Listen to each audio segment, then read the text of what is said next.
Hello. Hello. Good beginning of the week. Although it's hard to say that it's Monday, but the whole day has gone by, right? But hi, happy beginning of the week. Yeah, it's another beautiful day in paradise. It really is. You're quite blessed. All right. So who's here? Let me see. Rebecca, Bud, you made it even if for a little bit. Amy and Gerard. Let me just go to for hello. If they're in the chat. If you guys want to go and write something in the chat, that would be great. How are you guys preparing for the holiday? I can't believe that we're so near to the end of the year. I know that it makes sense because classes are coming to an end, but I'm always surprised that it's already almost mid-December and that by the time we're done, time flies. But yeah, are you all getting ready? Is everyone going to be in town, away? Your plans for the season? I'm opening up my other computer. A mixed bag. What's that? A mixed bag. Some coming, some going. It's our first year that it'll be just our little family of four. My sister-in-law, my brother-in-law just had surgery. They're staying across country. So anyway, it's the first year that we won't be having a big family things Christmas. So we will do it, but in January, mid-January, when they can come recovered from surgery and stuff. So we'll see. We always move it a day or two to accommodate for all the different families, but we've never moved it to mid-January. We shall see how that works out, won't we? It's a long time to put the tree up. Well, it won't be at home. It'll be at my niece's. So yeah, that's the way it'll be. All right, so I have the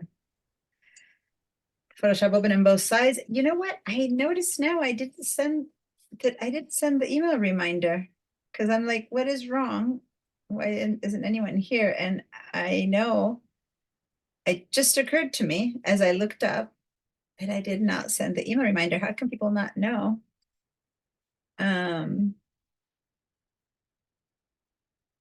Okay, actually someone just wrote to me, but let me just quickly, this is weird, have to send the email out. It's like, hello, we're in class. Just forgot to send the email. I used the one from last week. I know, but some people count on it instead of just having it, and then maybe they can't find it. So I'm sorry that I didn't. So let me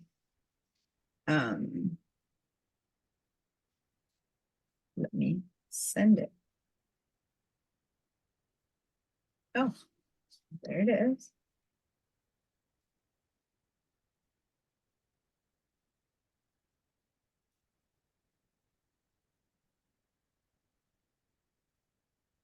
Why?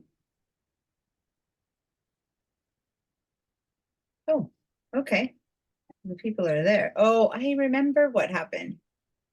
Okay, I'm gonna send it right now. I needed to drop some people from the class. That's what happened. And the roster, including people who never showed up. And that's why I've been too busy to drop it. And that's how come I never sent them. Oh, well. Okay. Hopefully they see it and they go, oh, that's true. Meanwhile, the more the merrier, but those of us who are here, so we'll get going. And let me quit this application. And yeah, I always do note that the emails, you think people would know how to go back to the history emails, but not everyone does, or just a reminder. Do you guys take other classes? Do teachers send reminders all the time? Yeah, I think we've discovered that it's the only way. Oh, well, people are, I think it's easier to remember I have to leave to go to class than if you're busy on the computer around the house to remember to go and I don't know why the reason, but anyway, let me share my screen. And yeah, my bad if people don't come because of that, that would be a pity. But I have some fun stuff ready for today. So I have, first of all, I'm showing, of course, the Padlet. Let me put the link to the Padlet in case someone has something else to post, or in case you keep track of what we do today. So Gerard, I see your leopard here. Uh-huh. Let me open it up. There you go. And there's no notes to it, but I can see the 2 layers where you just, put your leopard there and you did a cutout. Are these your photos or? Yeah, just- those were photos I took about, I don't know, 7 years ago. And In Africa. that's wonderful. Is that perchance the real sunset you were in front of, or is that? Yeah, retouched? that That's sunset, amazing. that sunset is unedited. Wow. It was like that like every night. It was like that. And the mornings. Amazing. Sunrise too. I mean, I'm accustomed to really deep colors when there's clouds, right? But I mean, over here, if there's no clouds, usually at least here, it's just like, it generally just gets brighter, but that's incredible amount of color for a clear, is it clear or was it hazy? No, it looks like it's No, clear. it was clear. I think it's just that there's nothing for thousands of miles. Maybe it's the sand in the atmosphere. Yeah, way far away in the Sahara. Right. It's anyway, that's nature. incredible.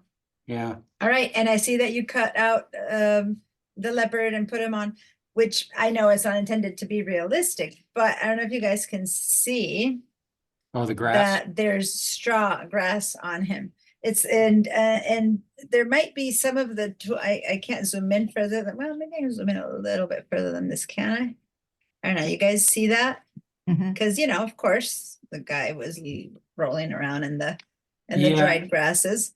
And this would be kind of hard, but we do have tools. Today we're going to be using some of the retouching tools that you might, if this were really an image that you wanted to use, that we can painstakingly retouch, and they're getting incredibly intelligent. And then there's the actual real artificial intelligence tools where you can, where for sure that would be doable. Not even that painstakingly, but there's content aware tools that could take care of some of this. So give it a try after we connect, after I show you today's stuff. I mean, not connect, but after I show you the materials. I'm going over here to my I'm going to connect with my other computer, the one that has the higher level tools. The 2024. Hold on, here we go. So that I have that available. Recording in progress. Yes. Sound, computer audio. There we go. Co-host. Perfect. All right. So, but the other thing I was going to say is that we haven't worked yet on how to cut out hair. It is harder. But if you guys notice, cats, lions, dogs, hairy dog, they're some of the hard hair, like mine. They're the hardest things to cut out because, you have to try to make it fuzzy against the background.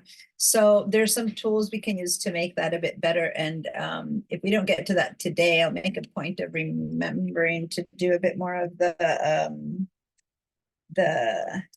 select, refine mask tools for hair or fur, which is, sometimes they work amazingly well, and other times, depending on the background, they weren't. So depending on what you had around here, I can't tell. I don't know how easy it would be. It wouldn't be able to, of course, select the animal without the grasses, but if this was, again, something more neutral, it could do a better job of cutting this stuff out there. So, but I'm not criticizing as in bad. I really appreciate that you're doing that, but I'm also saying, and I just zoomed in really, but huge. But what I'm saying is some of the stuff that we're gonna do today, I'd love to see you try it to see if it works to get rid of some of the grasses on the leopard's body. That would be cool. So cool if it did that. So Hey, Diana? great. Yeah. So the background, the entire background of that, on that leopard was all tall grass, you know, so there was never a clean edge. But I would like to know if there's a way I can manipulate that. Well, for better or for worse, is that the worst case scenario, maybe there's worse, but like a hairy leopard or any animal against hairy grasses is just about worst case scenario to try to cut something out, because you know what I mean? And on top of that, the grasses, you know, great. These animals are in those, they try to be slightly camouflaged and they're the same color as a leopard's tan hair. So there'd be very few tools that could do that automatically. And I think you'd probably,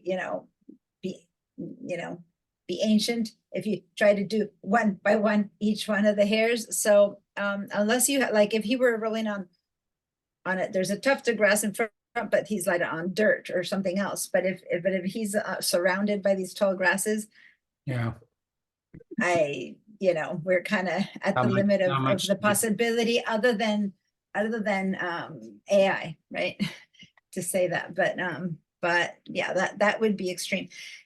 When things get used in composites and whatever, you have to go for the most possible ones, and there's some that you just discard immediately. And that would be probably one that I would have immediately have discarded, as to be able to do a good job of cutting it out. So yeah, if you have any, like if the animal were standing, I mean, I love, of course, this is the one that matters, but if the animals were standing going through the grasses, and in the back, like the whole body wasn't in it, would be a bit easier. Anyway, so yeah, you can see the complexity. There's nothing that can go in there. That said, as I said, some of the tools we use today that fill in automatically might be able to replace this in a way that's pretty reasonable. But when you tell me there's more grasses around him, there's no way we can really get that cut out of fur. That would be almost impossible. Anyway, good try. And then that's it. I think, Amy, did you do something else to this one, or this is the one you posted the other day? No. Did this after class. Okay, but hadn't you posted that picture before? I did it the week previous. The previous week, yeah. Oh, you did some, I see some raw. Yeah, I was trying to figure out what I could learn from what we did in class on Wednesday, I guess. So I was thinking like, oh, what about this? What if I want to remove that rock behind me, right? That's great. But I was trying to figure out, like, it's not like the one where we swapped faces, where I have another one that is similar, that's lined up. So I was mainly curious what I might try. And so what I did experiment with was the lighting and the exposure, and let's see. That's great. I did want to say one thing that you could have done that I haven't taught you yet in Camera Raw is how to mask, for example, your face. Well, in this case, your whole body is dark. But in particular your face, so that you could lighten or change or darken everything, and that it wouldn't make you any darker nor lighter, and that then you could have an inverted mask where you could work on getting better color just on your body. Now, that would have only been possible in Photoshop in the past. Now, Camera Raw has much better selection tools. I'm not sure they're as good as the selection tools are here, like the ones I've been showing you, the automatic ones. What you can't do is go in and minutely correct it like we can do in Photoshop. But if the selection that automatically says select subject does a good job of selecting you, then Camera Raw, you could do that and protect it from any of the other changes, and then definitely lighten your face a bit so we can see your expression more and stuff like that. So Not gonna do too much raw today, but I'm happy to, I'm looking at what we're gonna get to. We might get to some more masking and raw tomorrow. We might get to, depending, there's few of us, there's less people to support and help. Sometimes we go faster, or sometimes because there's fewer of us, we can hone in deeper on certain subjects. So we'll see how far we go. And by the way, hi Miguel, nice to see you. All right, and hopefully as when people get the email, they might remember and keep joining in. And I know Bud is gonna be in and out because he's got stuff going on, so we'll do what we can. All right, so let's head over to Bridge. By the way, let me go for a second back here. Is this all, this is what we did last week in class? Oh yeah, okay. So where was it that you had put, I'm trying to look for the original, the first time that you posted that photo to see how it was before here. Okay, so this is the original. That's where you did some retouching. Okay, so this is the original because And you saw see in the it one over that exposed. so the one that she posted today had some red stuff here. Remember what that red stuff is?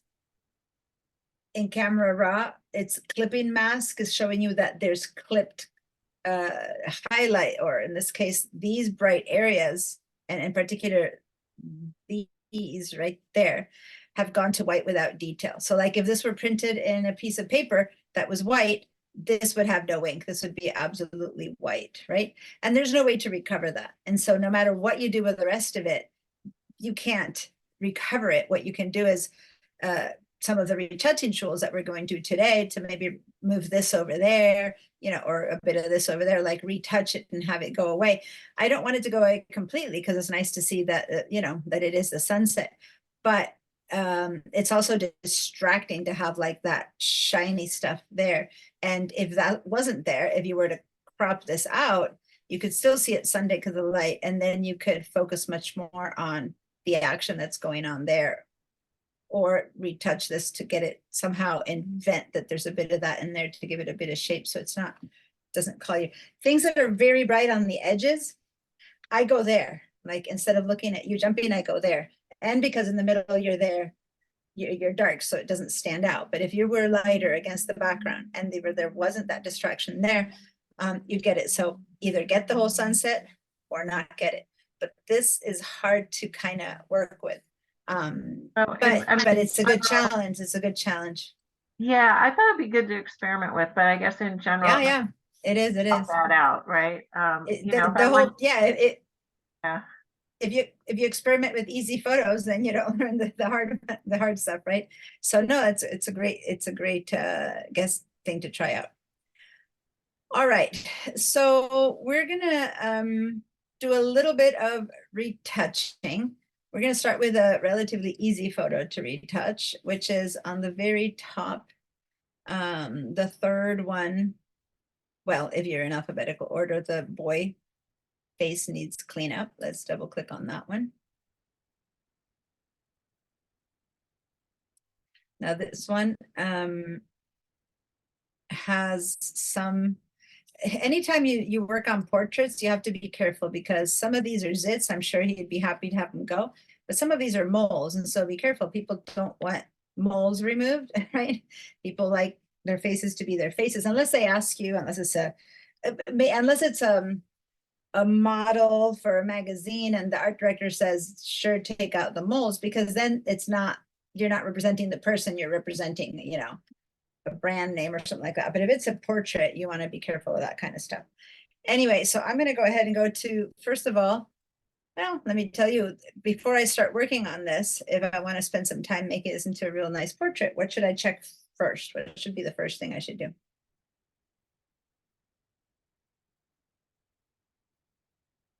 Come now.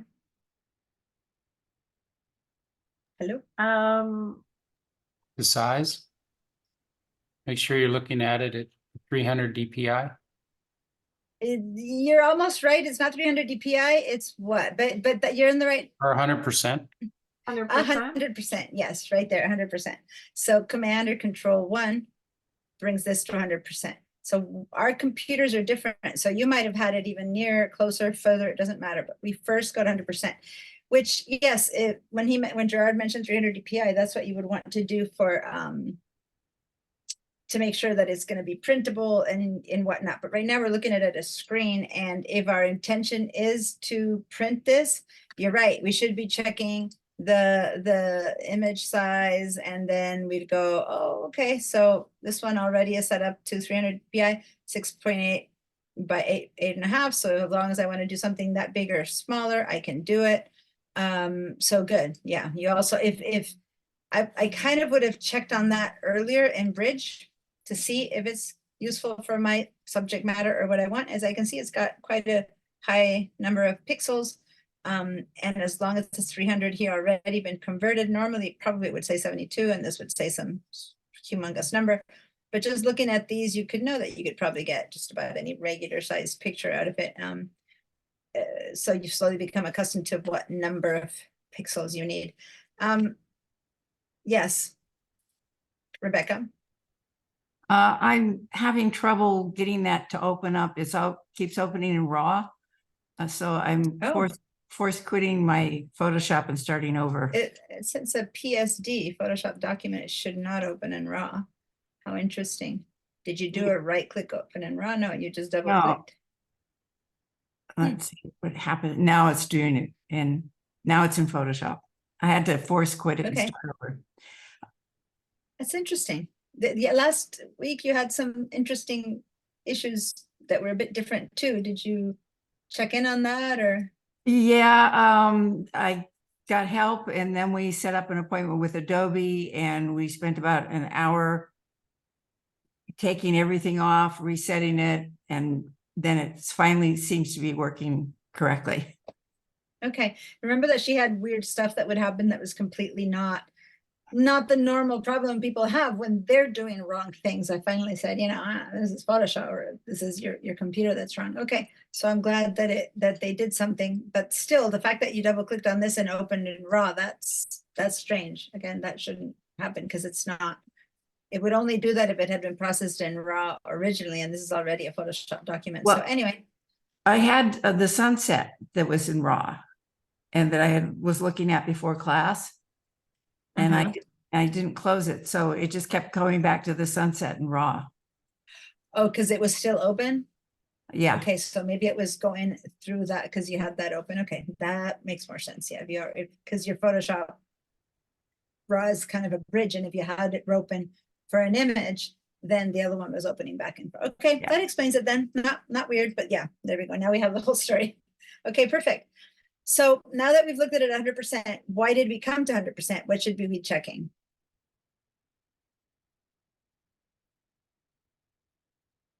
What's the point of coming to 100%? Hello? Focus. Focus, exactly. And in a portrait, you're all welcome to answer or to at least write it in the chat if you don't want to speak up. But so we're going to look at focus, and in a portrait, you're going to want to look at the eyes for sure, and probably skin texture and stuff like that. But once the eyes you see are in focus, then maybe you might want to check on the rest. Here's the thing. What do you think, not through mine, but through yours, what do you think about this photo? Is it tack sharp? Is it in focus?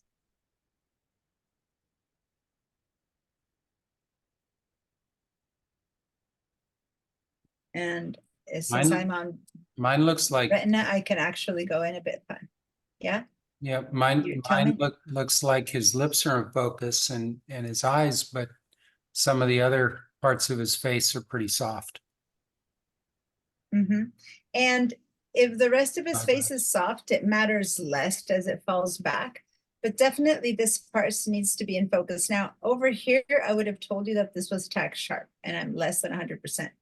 When I go up to 100%, and truly because I'm on a Retina, it should have gone to 200. But even from here, it's really, really almost sharp. But this isn't not sharp. It's just called focus, but soft focus. It's not like tack sharp. Yes, I can count each hair and all that, but they're just a little tad soft. In fact, I think maybe right here, this part of his nose, there's an area here that's a bit more in focus, like you said, than the rest. There's not, it's like the focus is set a tad ahead of, oh, wait, let me go see the hair. I think, no, it's still, it's almost there. So when you look at me, you go, you're joking. What do you mean almost there? Well, we'll work a little bit on adding a tad more, and you'll see the difference between before and after, and you'll see what I mean by actually sharp. But that'll still be something we do in Photoshop versus it coming really tack sharp from the camera. And I'll go see if I have any other. I think I might have put, I don't usually put extremely tack sharp photos in here. But this one's overly processed and whatever. But even then, even though it's overly processed, look at the skin. You see how you can touch the texture right there. It's like it's extremely contrasty and whatever, but that is absolutely tack sharp if you want to open this one and see. Yeah, anyway. But it's the kind of focus that is so shallow, so exact, like you can count the little lines of blood on the cornea, but look at how quickly even her eyelashes are already out of focus, because it's this really tiny, tiny little depth of field, tiny little area of sharpness, which is this shallow, and it's really on her, this part of her eye versus everything around it. Anyway, you can compare it if you want, but you can see that over here, you can see the little hairs that are not even hairs, like those little hairs that one has that aren't even hairs on the skin. You can even count those. Okay, that's tack sharp. Okay, let me close that one. So most importantly though, what we're gonna do is we're gonna retouch the zits or the blemishes. There's two kind of things that we might want to do to this one. And in part, of course, would be the most obvious, that, you know, little red spots that are zits. But there's also coloring, because maybe there's no specific zit here, but it's kind of gone reddish. So maybe we can also change a little bit on the nose, these areas where there's a little bit of red. Bringing that red down might help the coloring. There's that one there. Things like that. And then we're going to do a little bit of sharpening. So let's go see what tools we've got. We've got tons of retouching tools. Let's head over to the under the eyedropper above the brush, and you click and hold. There's all of these. Say admit. By the way, I go back and forth on my different classes. Is this, I had told this class to be in essentials or to be in photography? I think the tool that I said for this class we should be was in photography. Yeah, I think so, because we had all of these tools spread out like that. Is that how you have them? I sort of remember essentials, but where do Yeah. we? Essentials, because I've had, since I Yes. teach the digital design techniques class, which I have it in essentials, I wasn't sure. So if you're in essentials, you have to click and hold on this band-aid looking thing, and there's all these different tools. If you are in photography, since retouching is such a big part, each one of them has their own space. Okay. The only one that's not here immediately here is the red eye tool, which in essentials, if you click and hold, there's this one called red eye tool, but the 1, 2, 3, 4, 5, these others are all available in, hold on. In photography, 1, 2, 3, 4, 5. So those are all the retouching tools. They just, since you're in photography, they just give them all to you because it's individually better. So whichever way, if you have them in one mode or the other, that's either click and hold on the first Band-Aid, or you have them all there. All right, so the topmost one, the first one, if I hover it, it's called Spot Healing Brush Tool. This one is really good. It's limited only, and when you bring it out first, it has whatever size it'll have. And it's up to you to make it bigger or smaller. Remember with this, what I'm doing right now is with a keyboard that I'm just going bracket, right bracket or left bracket to make it right or not right, bigger or smaller. The other option for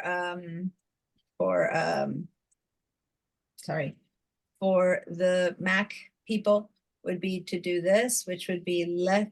This is control and option for Mac, and for PC users, I believe it's Windows key and shift. I always have to check on the handout for this one because I never use it on the Windows. So here I get right to left the size of it, and then up to down, let's not forget that we get the softness and the hardness. So for something like this, you don't want it to be tack sharp, but you don't want it to be really, really soft. We'll test it a couple of ways, but if you're doing this, I'm going to start with 75%, might even be too soft. Let's say 75-ish%. If you don't like doing it that way, then go over here. Give me about a 75, 76, 78%. And then the size of this tool really matters, because we're going to try to get the size of this tool to be barely bigger than the skin, than the blemish we want. So I'm going to head over here and I'm going to make it barely bigger. Let me explain why. Whatever falls inside of this circle is going to be replenished by fake pixels, Photoshop trying to imitate. And thus, if there's good skin in that whole area and the middle's bad, why we would want all of that skin to be replaced. So we want to go down to get the minimum amount of things replaced that we can. And how this tool works is that Photoshop looks right outside of its circle, and it checks outside of the circle and it goes, whatever's outside, we're going to copy and put it inside. So if I have good skin outside and I click, then it replaces what's inside, and I might need to do it once or twice to get that area to be clean. And then I'm going to do it here again, and then I could also make a longer drag. Now, what's the problem with everything that we've just been doing? I did it 3 or 4 clicks. What's the biggest problem that you can tell it with me doing this? Consider everything I've told you. This is not, it's not a quiz day or test day, but you're destructing the original.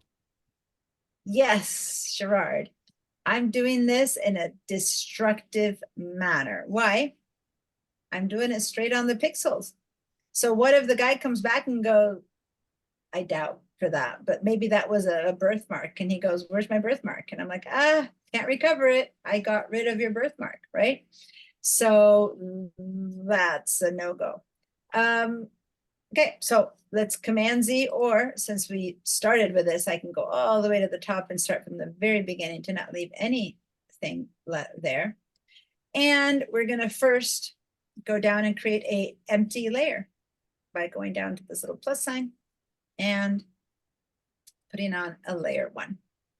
And we're going to use different tools on this. So I'm going to double click here and call this one the Spot Healing Tool, which is the name of this one. Each one of these has a different name. This is the Stop Healing. It's a brush, actually, so let me call it a brush. And the reason it matters to say that it's a brush, because all the tools that use this are brushes. So whenever it's a type of a brush, it uses these tools. If this isn't there, that isn't a brush. And so any brush can be worked on with the same tools that we just saw, the harder, softer, bigger, smaller, opacity, and that kind of thing. All right.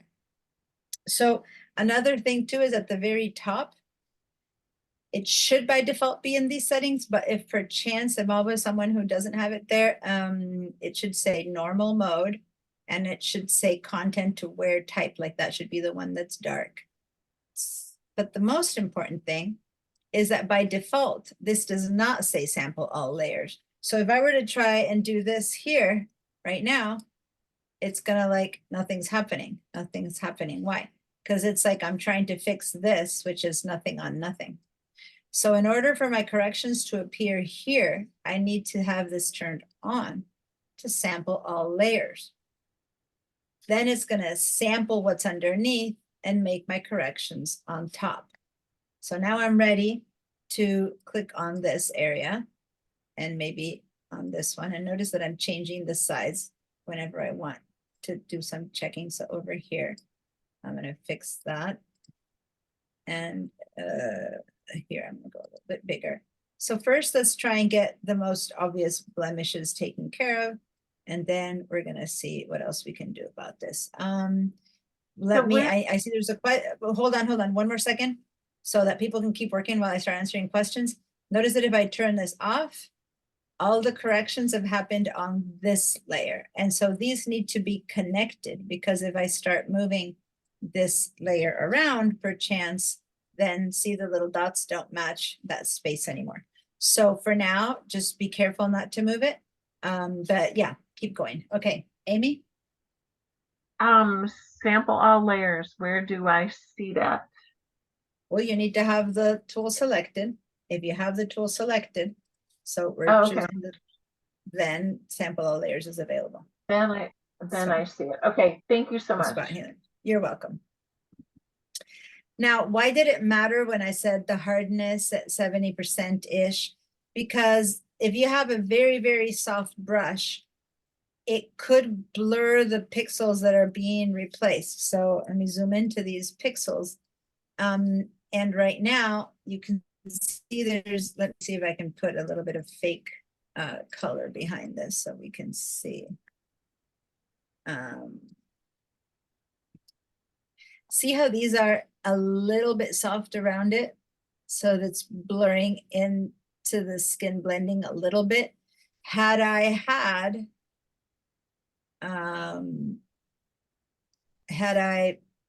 put on a very, hold on, let me zoom back down. Had I had a brush that is extremely sharp, right?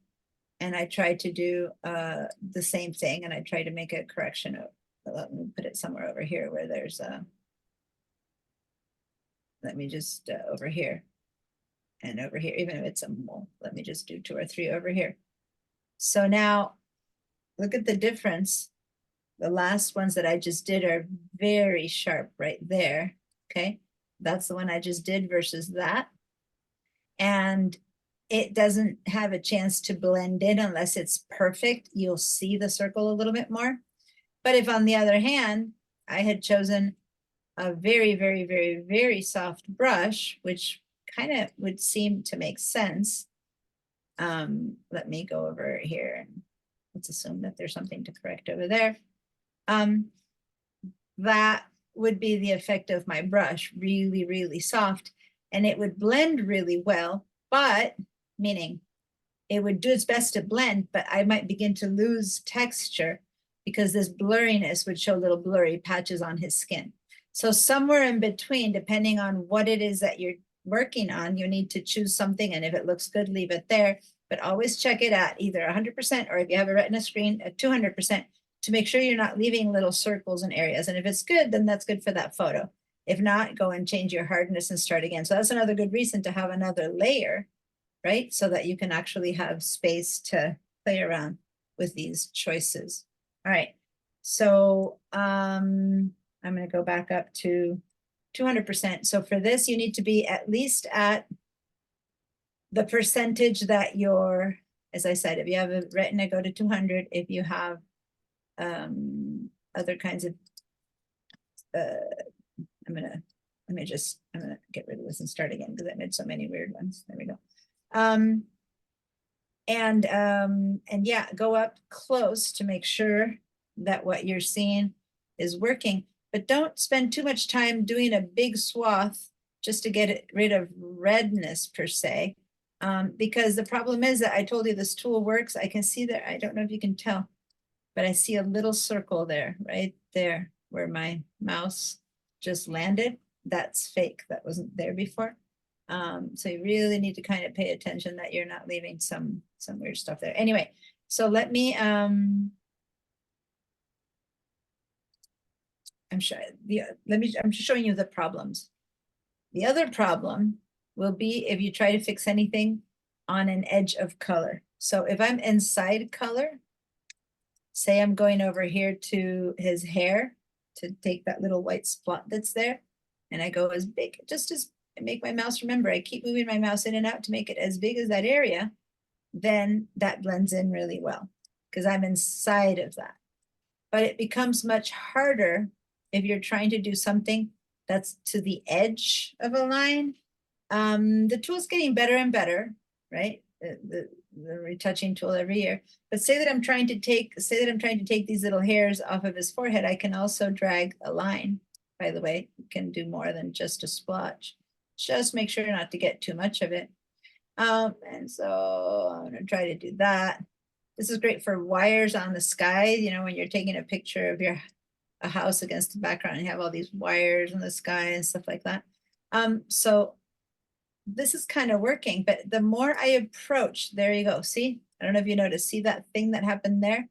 Let me just, I just got near that black and that line didn't exist. I'm going to undo. See, that wasn't there.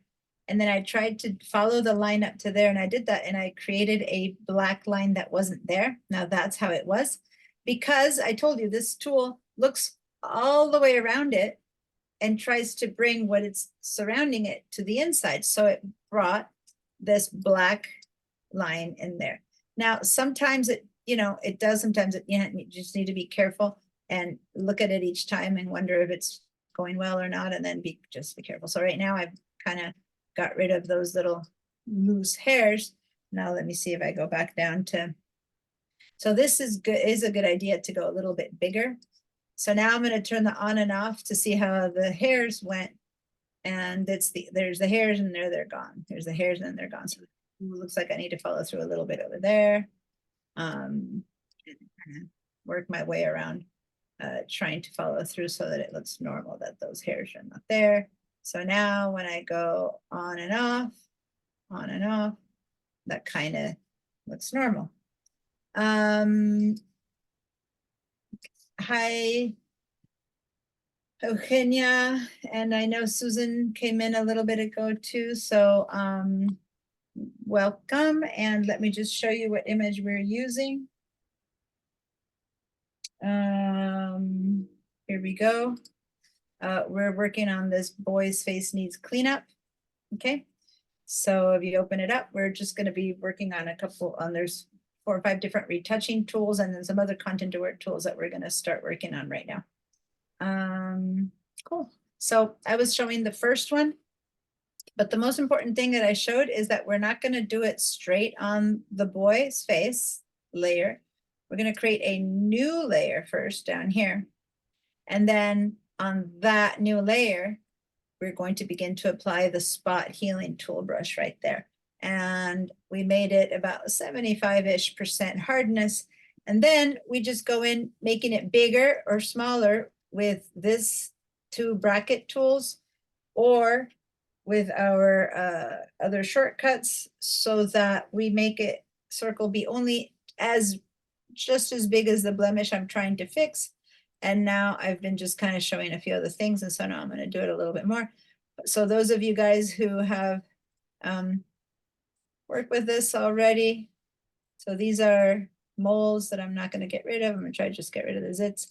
So as we go around doing this, we notice that some of these little things are just pores. And if I try to do them, it goes around and it sees skin that's around it. So it's not like it can do every pore. But if you click enough here and there, you might get, and you saw this before and after. So that's how it was, and that's how he is now. And in just a couple seconds of talking with you, that's the before and after. That's pretty good. And pretty, I mean, I would say not pretty good because of what I'm doing, pretty amazing to what the tool is doing. Okay, any questions or anything that is or isn't working? What about his chin hair?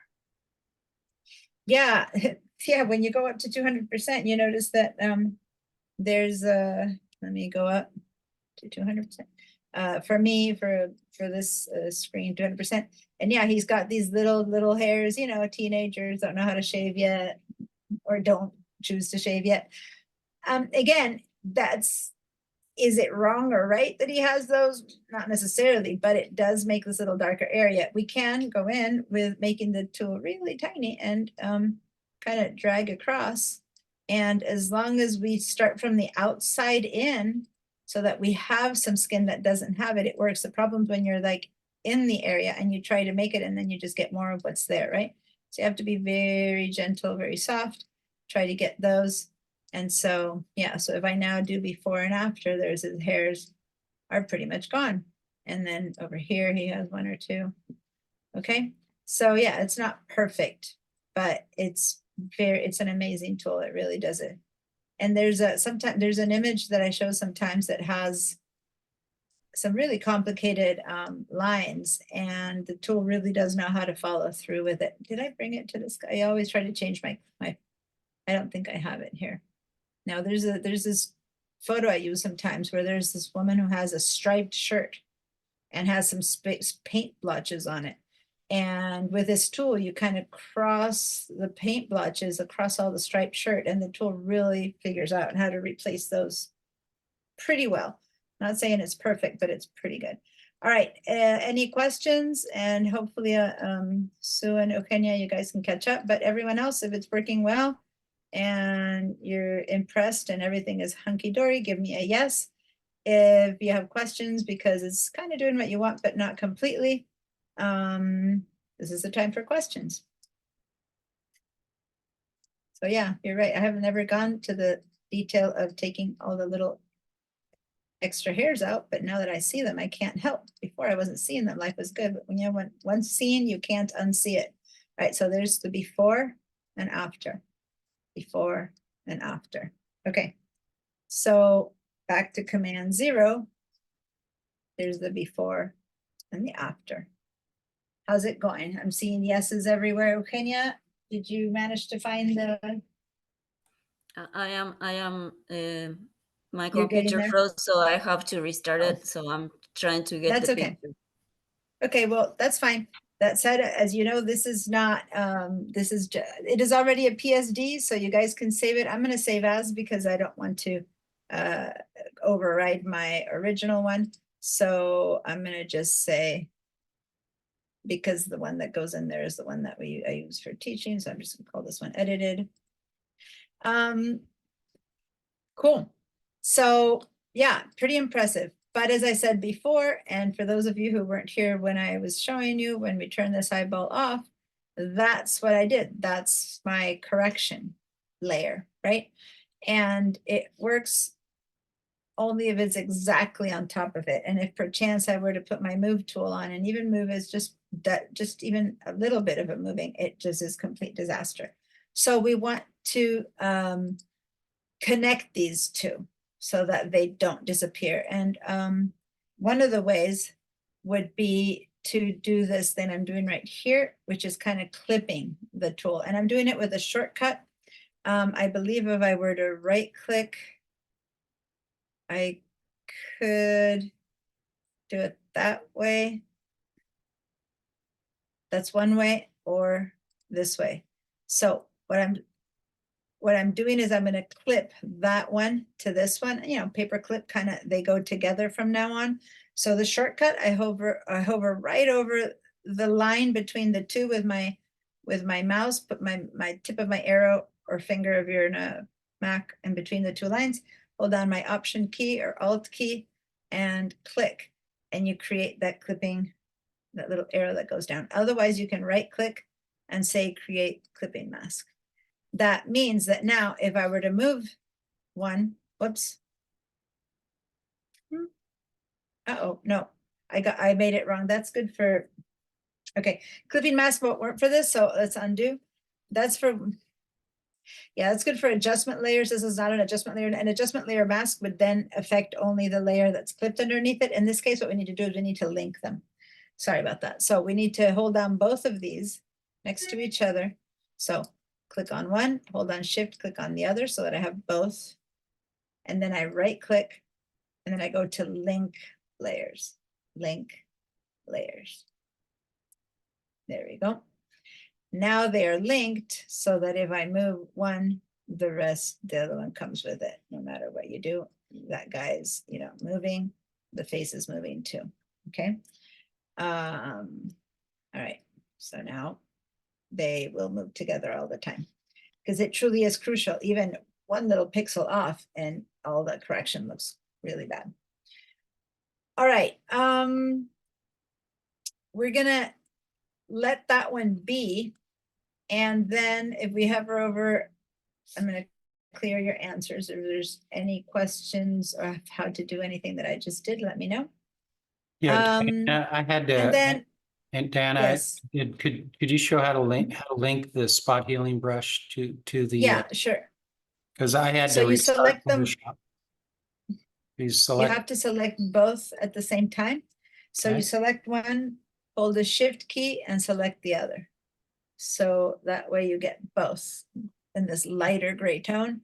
Mhm. And now you can right click and then you can link. Now, since mine are linked, I would have to unlink them if I do it again. So that's how you link Okay, and then. thank you. Got it.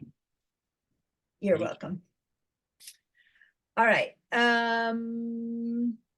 Let me see who's here. Oh, Miguel, his connection must have dropped. Yeah, he just dropped out. Okay. Cool. So now let's go ahead and look at the other retouching tools that I have here. The next one is the one that's kind of newer. I'm going to say newer because it's the tool that appeared, I believe, in 2023. I don't think Photoshop 2022 might have had the remove tool. I'm not sure. But anyway, I think, so we're not going to use that one because we don't really want to remove any part of this boy's body yet. We're going to use a remove tool with the other image another image that we're going to open up. So then the one that's underneath there is the healing brush tool. Now this one is, if the spot tool that we just used doesn't work, first you try with the spot tool.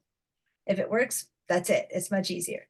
But if that one doesn't work for you, for some reason, like I said, the edges that are black, or there's just stuff that it can't heal, it can't get better, then we move on to this one that's called it's the one there's 3 band-aids there.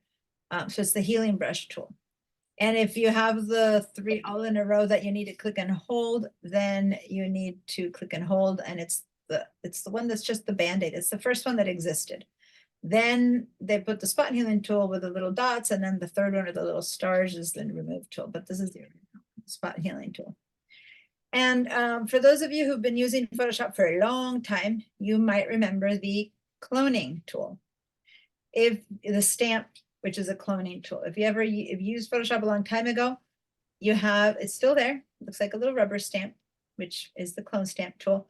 And there's still sometimes a reason to use this one, but this is like an intelligent clone stamp tool, one that has the content aware tools. And content aware, again, it realizes what's around it and replaces it for you. So we're going to play around with this a little bit. We're going to go ahead and make another new layer so that everything we do right now also happens non-destructively. I'm going to double click and I'm going to call, and it's kind of weird because this is the spot healing brush, and this is it's just the healing brush tool. It's just like the names are so similar. Healing brush tool, and this is the spot healing brush, the one that we used before. Okay, but what they do is entirely, how they operate is entirely different. So for 2 tools named almost the same and that do similar things, the operation of them is very different. So now just watch this one for a little bit. Okay, I'm going to demo this first. And this tool, once you get the hang of it, you get it. But at first it's kind of hard. So really, really pay attention. When you first select it, your mouse will have whatever size and shape that you had it from before. So I'm going to go with this, whatever, some generic size. Then you're going to use your Alter Option key, okay, and go and sample something that you want to have again somewhere else. So say that I want to paint his mouth on top of his forehead. I know it's ridiculous, but yeah, just to show you this tool. So I'm gonna hold down to the, on the option key, and my mouse turns into this little kind of, how do you call this, target, crosshairs. And I'm gonna put my mouse right in the middle of his lips and simply click one time with my mouse, okay? Then I let go of the Alt key. So all I did is I hold down the Option or Alt tool, click my mouse one time, and then I let go of the Alt tool. And now watch, I am taking a little bit of his lips with me, I take a little sample. Now I'm gonna go over here where I have some space, and I'm going to click and drag, and I'm gonna start copying his lips. Look at his lips, the bottom, the original ones. Do you see a little plus sign that's going back and forth? That plus sign in his original lips, they are going, it's showing me what part I'm copying, okay? And then once I have drawn, so mainly you need to look down to see, to make sure you got the whole thing. And then when I let go, I'm done. But my mouse still is carrying that original. Now notice I not once did I stop, because if I start doing this, right, and then I stop and I start again, it's like I'm getting the middle of his mouth 3 times, because it keeps, watch, every time I start, it starts from that one place that I took the sample. So I'm beginning to do the middle of his mouth. When I let go of my mouse and I move over, it's still pointing to the middle of his mouth. So I'm doing 3 middles of his mouths. See that? So when you start copying, you need to never let go of your mouse and then drag around until you have the whole thing, right? When you have the whole thing, you've gone over it a few times to make sure you have it as dense as you can, then you let go of your mouse. And there, now you have another little smile up at the top. I do want to say one more thing before we all start doing it. Is ask you, is the color the same? Oh, he's got lips on his forehead. Cool. Hi, Barbara, by the way. I didn't say anything. I'm Is the sorry. color- Hi. No, is the color the same? Are these lips the same as those lips? It's lighter. A little bit lighter, yes. This is a weird tool. For us, it just looks like the lips and they look fine. This is a content aware tool. It is copying the lips. The texture of the lips is what it's copying. And what it's doing is it's trying to make the color adapt to the new area. And the forehead is a little bit lighter, so it's giving us lighter lips. I'm going to go ahead and give you some lips over here, right? And I'm going to just go down here to create some lips, which is a darker area. And the lips down here are actually darker. Now, I don't have much more than his face color here, so we're going to practice this with a different image so that you can see a little bit more. But yeah, the color adapts to the place that they've been located. Now I'm going to sample, full option. I'm going to undo all that. Watch one more time. Now I'm going to take my sample from the tip of his mouth right there. I'm just doing a click right there, click. So now I'm carrying the little corner of his mouth. So now I can start painting from there. So whatever it is that you sample is that which you carry. And until I do another sample, I keep carrying it. Okay, and I keep carrying it. So now I'm carrying this all over the place.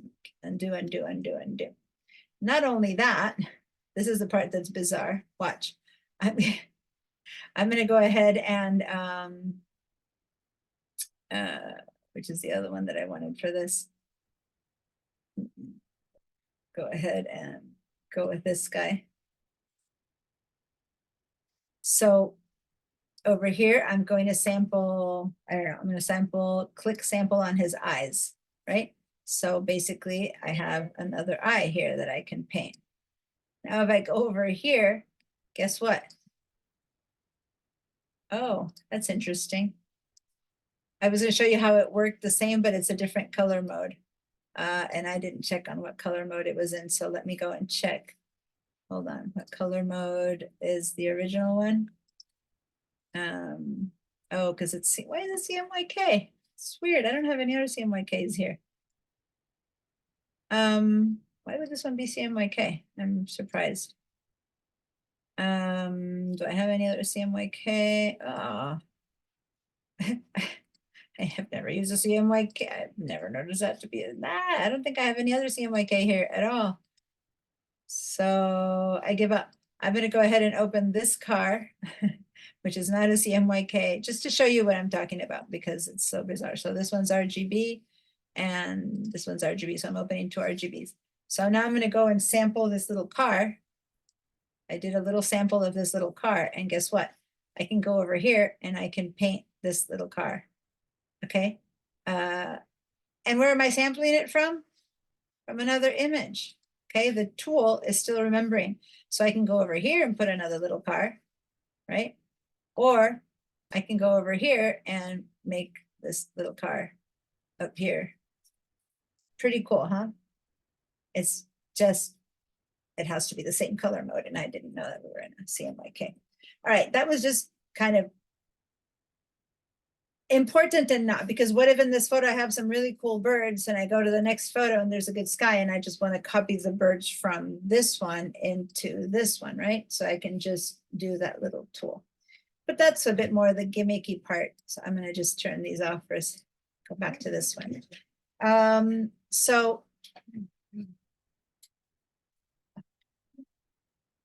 Okay, so now I'm going to click on his eyeball, and now I'm going to give him a third eye. Right there. Okay. How's it going? Barbara, I'm gonna ask everyone who it's going great to give me a yes, if not to ask me questions, and Barbara, your hand was up, so yeah. Diana, would you go over with the healing brush? How do you, what the keystroke is to select the lips and then Mhm. you let go of it when you go to the, Mhm. or you go to the forehead and then. Yeah. So watch, all I'm gonna do is I'm gonna go to the lips, for example, or the eyeball or whatever. I point towards that area, which right now, the last thing I did was eyeball, so it's kind of weird because I'm putting eyeball in front of But his you're lips. not, are you still holding Alt? Nothing, no. Right now, my Oh. mouse, my other hand is here. I was copying, I was using it, right? So I'm gonna undo. And now I'm gonna take my mouse, which is what I'm saying. Every time, once you've done it once, the next time you use it, you will be hanging on to whatever you had last, which is the part that's weird. So now I go to his lips, I put my mouse on top of what I want to copy. Here's my other hand. Oops.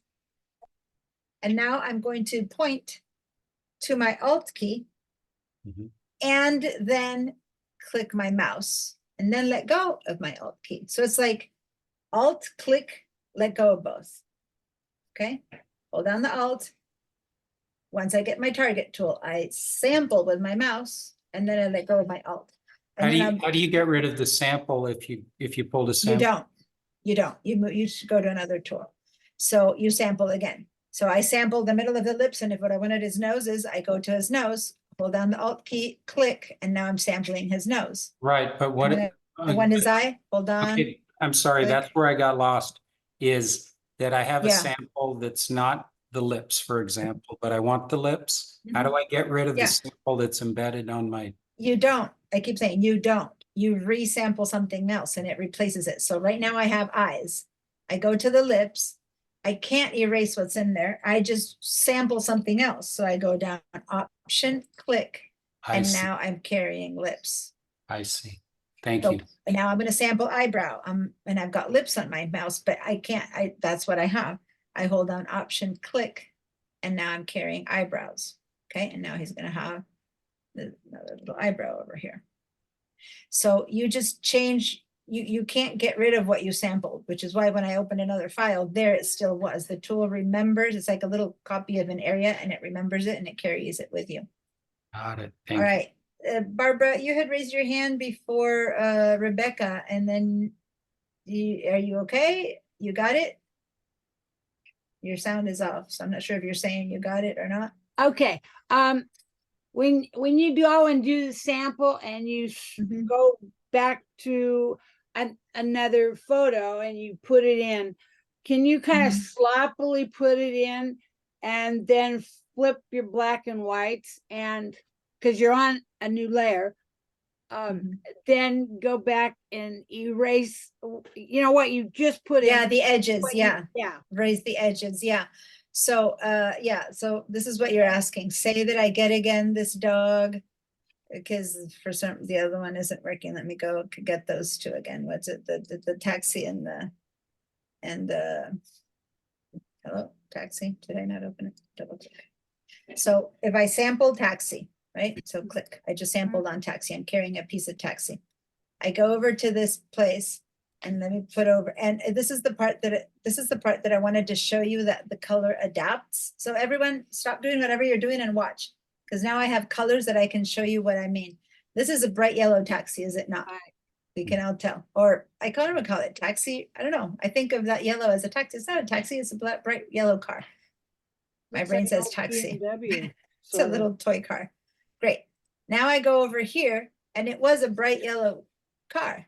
I'm gonna, first of all, I'm gonna give it its own layer so it doesn't flatten. But now I'm gonna put it right here on top of, it was against gray, right? It was against gray. I'm gonna go over here and I'm gonna put it on this red wall. And when I start dragging, it's, what's the color? Is it bright yellow now? Now it's more orange because. of It's the red. adapting, it's trying to adapt to fit into the background. The more I go around it, the bit more yellow it comes, but that's not bright yellow. And this is what Barbara was saying, it's coming with whatever was around it, right? Wow. So as I go over white, it's becoming a little bit more yellow here because I'm over white. But here I'm over red. So basically that is not the same color as that. It adapted to its surroundings. Now I'm going to try to pull it here and it's kind Wow. of adapting to the fact that I'm going on to white. And if I put it here over brown, it's the nearest to the gray it was on.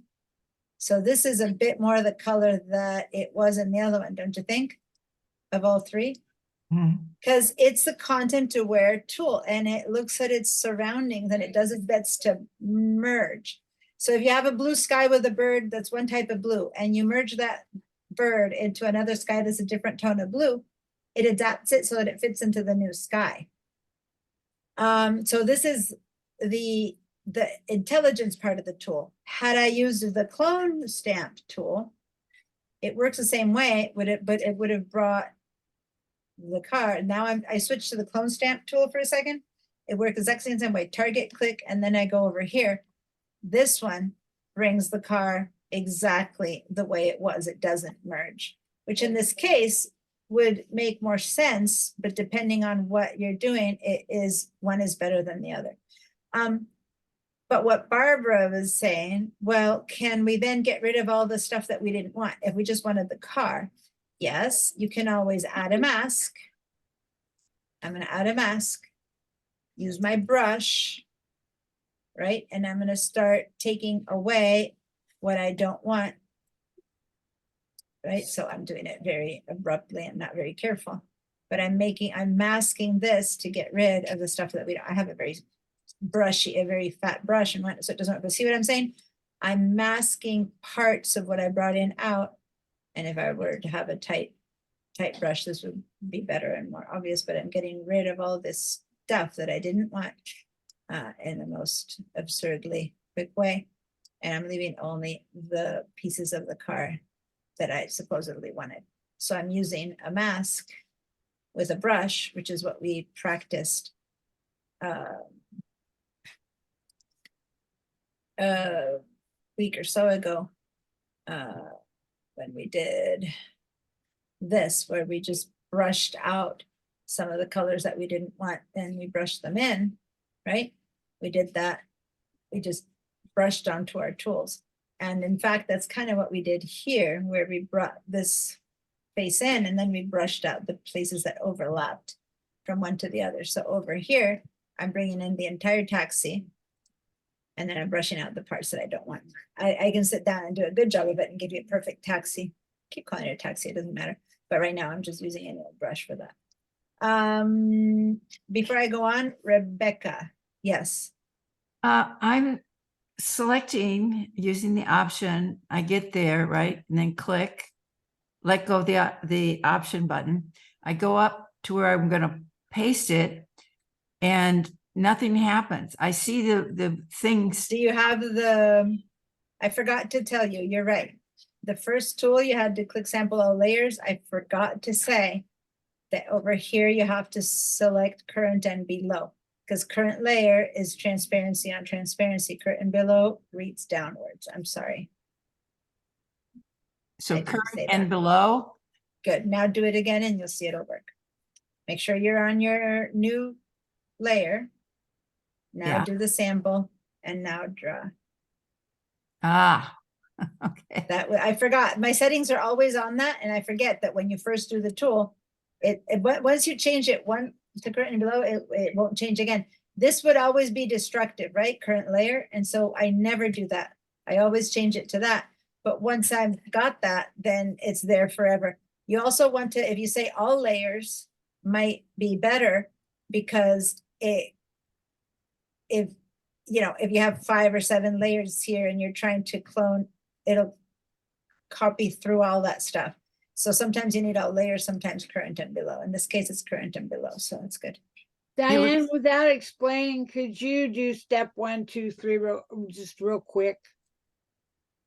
Of what we Or did. so our sampling or. Okay.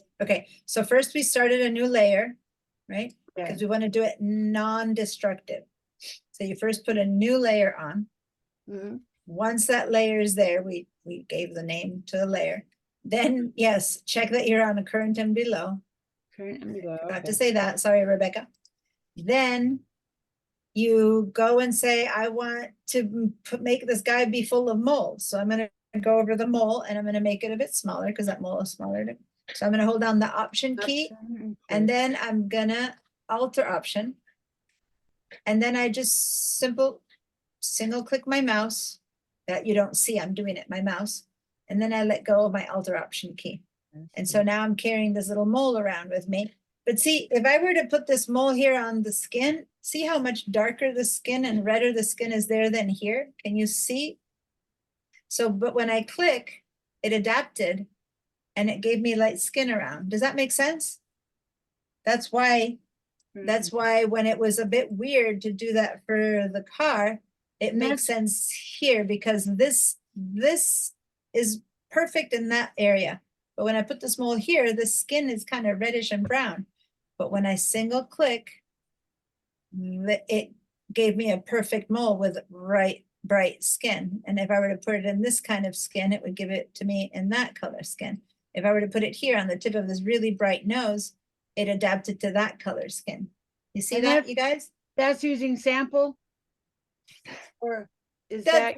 This tool is content aware in that it brings your sample of this dark skin, and no matter where I drop it, that's why the surrounding color has changed. Was a bit weird here for the surrounding color to have changed. You go, why?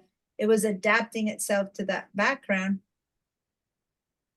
Oh, I'm sorry. Yeah, I got it now. sorry, I just got a message. I'm on jury duty this week, and I've been checking every day, and I just got a message that they have not chosen me for tomorrow either. I was like, I can't last week of school. There's no chance I can miss, like 8 hours of class for all my classes this week. But I don't have any real reason, because if you just say you have a job, they don't excuse you. So I was just crossing every finger, and up until now, they haven't called me in. So while here it looked weird that the color was changing, like if I put a little mole here or a mole here, oh, this is the one that has the other color. But here you understand now why. Let me put a little mole in this now that skin that looked so dark here, now I'm going to go to a really dark area, and look, now that skin looks really light. But if I were to drop it, it fits under his skin right there. I'm going to put a little mole on his eyelid, right? So it kind of makes sense now. All those moles look really normal. And it's because of the fact that the content aware took this one that was kind of darkish reddish skin, and I can move it anywhere into his whole body, and it's adapting to here. I'm going to go onto this neck. It's a different color. Poor guy. So you hold the option down when you click what you're like the mole, and then you let go then you let go of both mouse and then you've got it, you've got the, Right, got okay, the I thing got it. under you. Yeah, and then you just keep going. All right, is it working for terrible. everyone? Give me a yes if all is good. What's that? It looks terrible. What do you, who's saying? Rebecca. what? Rebecca, do you want to share your skin, Oh, your screen? I Let's must see be, what's happening. Tell me what's happening so that I can see.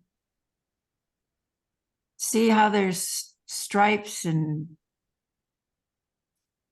Okay, it's like I'm just getting the center of his mouth and not the colors of the lips and so let's, What percentage okay. of, no, hold on, let me just, okay, I'm looking, I had to move you over a bit. Okay, so go and choose your, Oh. I need to move you over to this monitor. oh, hardness Normally- became 100. Should, Aha. Yeah, definitely, we don't want it at 100, because see, that's, yeah, look at the sharp edges you have, so yeah. yeah, Definitely, I'll put, I have it, I still have it around 75. Maybe for this one, even a little bit less is good. Okay, so now let's head Yeah. over. First of all, why don't you trash this layer and start with a clean one, or turn off the eyeball and start with a clean one so that we can start from 0. Yeah, okay, so now you have a very, very tiny mouse, which means that it'll be very hard to draw it well, so make it much bigger. If you're copying a little mole, that's good, but you're copying the lips, so make it much bigger. Go with the bracket keys and make it tap, tap, tap, or go up to the top. Yeah, much bigger. Yeah. like Okay, that. so you had a tiny, yeah, you had a tiny, and I would go even a bit bigger, depending on what you want to copy, right? If you want to copy his lip, there you go. That's about good. Okay, so now do your sampling. Okay, and now take it up there Ah, and now better. don't let go until the whole thing has been copied. You had So it when you have a tiny, it's like you were painting with a really sharp pen, tiny dark pencil. And it Yeah. it gave you all those streaks. So you needed something that painted a bit better. So it was a bigger mouse and less hard. Yeah. The only problem is that notice what you did. Look at your layers. You made a new layer, but then you drew Oh, your, I did it on top of yeah. that. So go ahead and do Command Z and then go select your layer 1. Click on it. No, say a cancel. Not double click, just click one time to select. There you go. And now, there you go. Now do it on that one. Wow. All Something right. simple. It's- I know it is. That's what I was saying. For the other tool, click and drag and it works. And this one has that physical. Once you do it, it's like duh. But just to get to understand what to do, it's like what? Please that's a explain that really again. easy way to add somebody to a photograph or anything else. I've never done it. I mean, Mhm. that's Yeah. way easier than, Yeah, it is one way. thank you. You're welcome. All right, now, let me share my screen again. I know Bud had to step out, but Gerard and Eugenia, how are you guys doing? And Sue, I know Sue Good. that you're just following along. You want a reaction? If you just, there's so few of us, if you said good, then that's good. Yeah. All right. So this would be a good time to do some screenshots and to put them up here. I see that Amy's been doing that. Let me give you the copy, paste. There's the Padlet. Okay, so we can do some screenshots of all those bizarre little mouths in the weird places, or it would be good to do a little before and after, right? Of him with all of his zits and stuff, and then no zits. So this is the, oh, here comes Linda. I gotta go try Cool. it. And that's after, and then this is the healing brush tool. All right. Hi, Linda. Thanks for joining us. Could you bring down your history 1 second? Mm-hmm. Well, I go back and forth so many times when I show things that, yeah. I have 80 times that I turn it on and off to show you stuff, but that said, every one of these little moles was one healing brush drop, right? Yeah. So I do have that accounts for each one of these little moles that I added on him, right?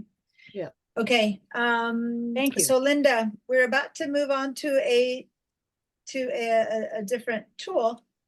So here's Bridge. We're doing we did some spot healing brush and some spot brushing and some spot healing brush work right now.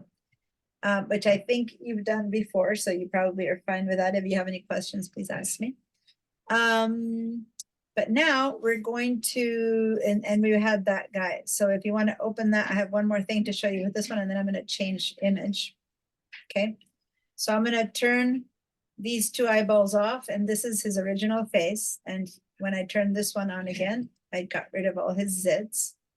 And then when I turned this one, I added a ton of moles. Before we had added noses and mouths and eyes. Now I made them all spotty.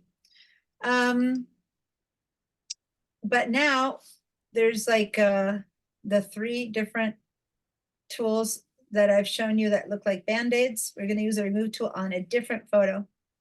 The patch tool, I mean, all 3 of these, content remove tool, all of these, which are retouching tools, we're going to go use with a different photo.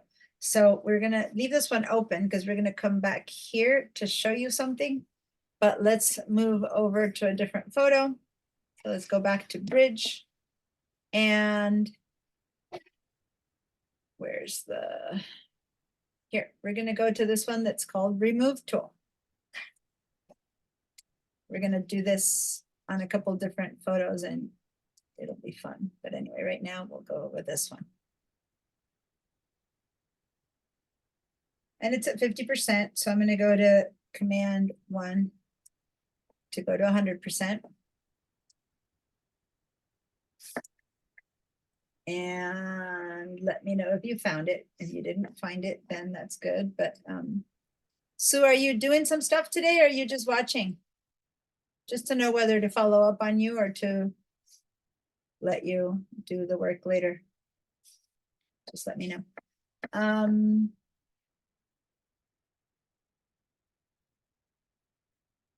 Okay, is everyone here? All right, so now the third tool, the second of the 3 Band-Aids, the middle one, is the new one. New one as in it showed up in Photoshop 2023, 2024. It was not there in Photoshop 2022.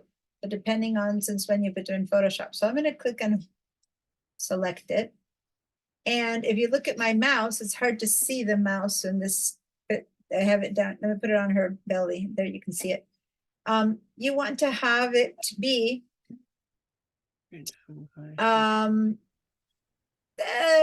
yeah, no, it's near enough to as big, not too big. I don't want to have it be huge and have to have a lot of extra truss removed. You want it a bit, let me say as big as her head might be a good, you'll get a feel for what size, but I'm going to go about as big as her head. I'm going to do that. And that's why I like the bracket keys because they're the easiest way to change when I'm not trying to change softness or anything like that. All I'm trying to do is the size, and I'm using the belly here to show you the size-ish that I'm going for. But then over here, remember first, we're going to also not do it, we're not going to do it in a way that's not destructive, non-destructive. So what should I do first? If I want to make it non-destructive, Layer. always, yeah, make a new layer. Now But on this what one, let's tool call are- this one the remove tool. It's Remove called the remove tool. And it's of the 3 Band-Aid looking things, hover until you find the one that's called remove tool. And then up here, we're going to turn on sample all layers. Otherwise, again, it won't work. And then right now, I want to make it easier, just do not, I think the tool comes with remove after each soak by default. If so, turn that off. And then I'll show you why one or the other, but for now, turn it off. It's easier to use it that way. Yeah, cool. all there. Okay. That's a JPEG. It's only got one layer. No, we just added a layer. Please add a layer, otherwise it will happen destructively. No, I meant Okay. the original. I'm sorry. Yeah. But once and it still says JPEG, but since we added a layer, once we save it, it will not be anymore. It will be non-destructive and it will be layered. Okay, so now watch. I'm actually gonna go even a little bit smaller because I don't want to go too much. So now just watch me for a minute. I'm gonna actually go a bit bigger so you can see what I'm gonna do. So I'm gonna try to grab a little bit more than her, not much more. We'll get a feel for that. And I'm gonna go and see how my circle touches a little bit of the background, not much more. And I'm gonna just kind of paint around her. And since we turned off the remove out 3, so I'm gonna go over here and I'm gonna kind of paint around, but I can let go of my mouse and keep painting. As long as you turn that off, I can keep painting around. Now that's a bit too near to her shoulder. I need to have a little leeway, and you'll get a feel for how much leeway as you do this. Once you have covered everything that could be her, then I'm going to go ahead and either enter or click on this check mark. And Photoshop will think.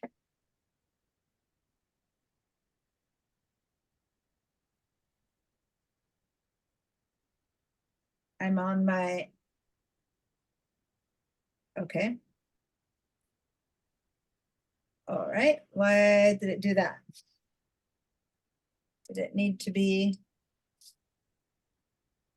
I have it on sample of layers, but let me just quickly, this is very abrupt. Why did it not work? Now I just did that. That was too much, but.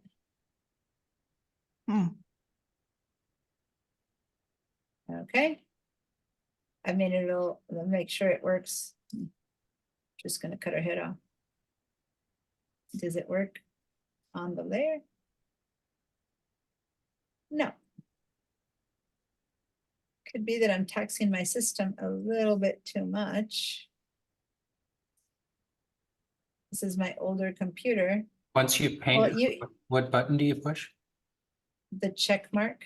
Oh, I mean, if I do remove after every stroke, the moment you do it and let go, it starts removing it, but this is bizarre. I do not know. Where yellow comes from. Let me go do it in my newer computer.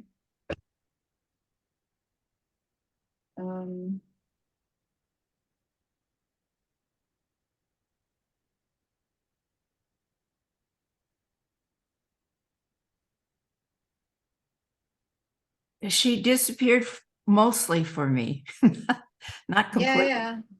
Fortunately, I'm connected with my other computer. I don't know why. I'm gonna stop my share and do it again and share my other computer. I don't know why it's not working there, but I'm gonna share this computer. And this is, let me zoom in. So this is the Twice. tourist remove tool. So this is the remove tool, and what I'm doing right now is I make sure that I have some sample layers, and I first paint around her. Anything I paint over will be removed, so we don't want to put too much new fake stuff in, right? So we want to go only a little bit bigger than her, not a ton more. See over there in front of her face, I did almost too much. So I can go and hold on to the option key now and remove a little bit of the too much that I did. And then, it's kind of like a selection. And when I think I'm good enough, then I'm gonna hit that check mark. And amazing. Here's my on and off. And let me go to 200%. I'm gonna try to look at the place where it should be, which I'll put my mouse there because that's where I know it should be. And I'm gonna put a guide there. If you turn on the rulers, the Command R, just so that I can really look at the edges, because I'm really trying to find, like sometimes I can see them, but this photo, I'm gonna turn it off. And I'm looking at right next to where the guides are. Now I went to inside of this is where the thing has to be. And now that I have my guides and I'm looking, I'm seeing here, this might be a little bit of a double. It's amazing. And this on and off. Yeah, I'm in here. Wow. Let me see what happened here where it had to take these things off of the front. So this is, yeah, incredible. Well done, Photoshop. What? Yeah. Now, depending on how much you grabbed or didn't grab, this is why you want to, so I'm going to turn this guy off. And this area here is new, created by Photoshop. Taking from around, it looked around and it did what it could, and it made this new part of this tree. Like it took what it could from there, because that's all it could use, and it recreated behind her, you know, a little bit. I'm noticing now that I do it that there seems to be some green on the tree here, which shouldn't be there if I think about it. A tree doesn't suddenly have green in the middle of it. Could look like moss or like leaves though. So I'm not gonna, I'm not gonna make any, just this part right there, that's where she used to be. So over here, I could now go with my, tool, the one that the spot healing brush tool, and say, I think this should be a bit browner. Okay, so watch what I'm doing. The one that I taught you before, the healing brush tool, the one that I'm gonna go into that and I'm gonna retouch. This is the new stuff, right? So I'm gonna grab a little bit of brown from here. I'm gonna do an option brush from there. And I'm gonna just cover a little bit of that brown. I haven't shown you the limitations of that tool yet, which I'm gonna show you here. See, I'm bringing a little bit of brown from down here, see that? And I'm gonna just cover a little bit of the lighter areas there, because I'm thinking that there shouldn't be, if it's a tree, shouldn't really have too much green. Just a little, make it a little bit more realistic to help it Wrong. a tad. Oops, I went too white. Okay, just a tad. So now that's how it was. And this is where it is now. I do wrong.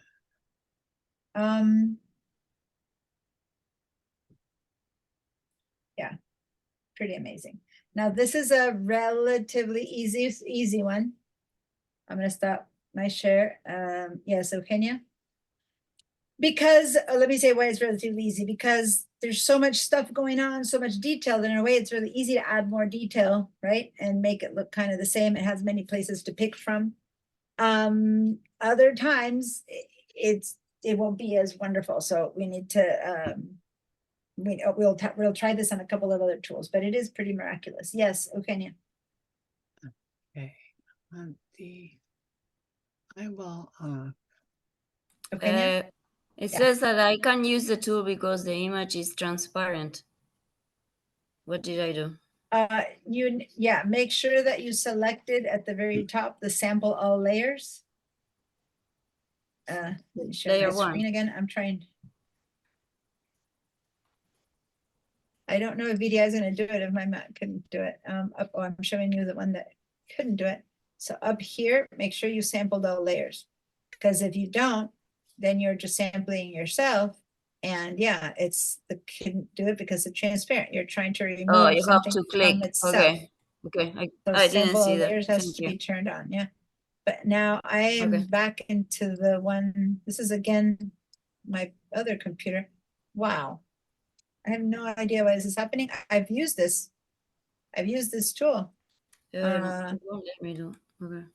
I'm gonna quit my Photoshop and start again, just to see.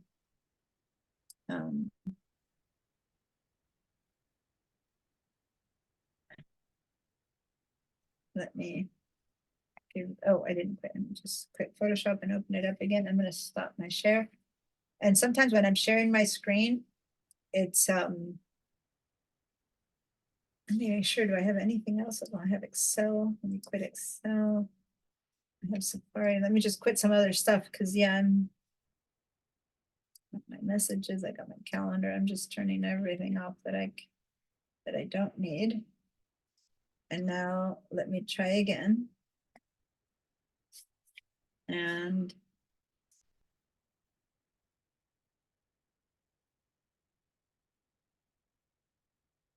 nope, I'm still getting a big old yellow splotch. So, but it's not giving me an error message because usually it would say the parsing the time to the computer. So I'm gonna have to look it up. I don't know what that mistake can be. So there you go. That shows that I don't know everything. Photoshop remove tool. Okay, is it working for everyone else? Give me a yes.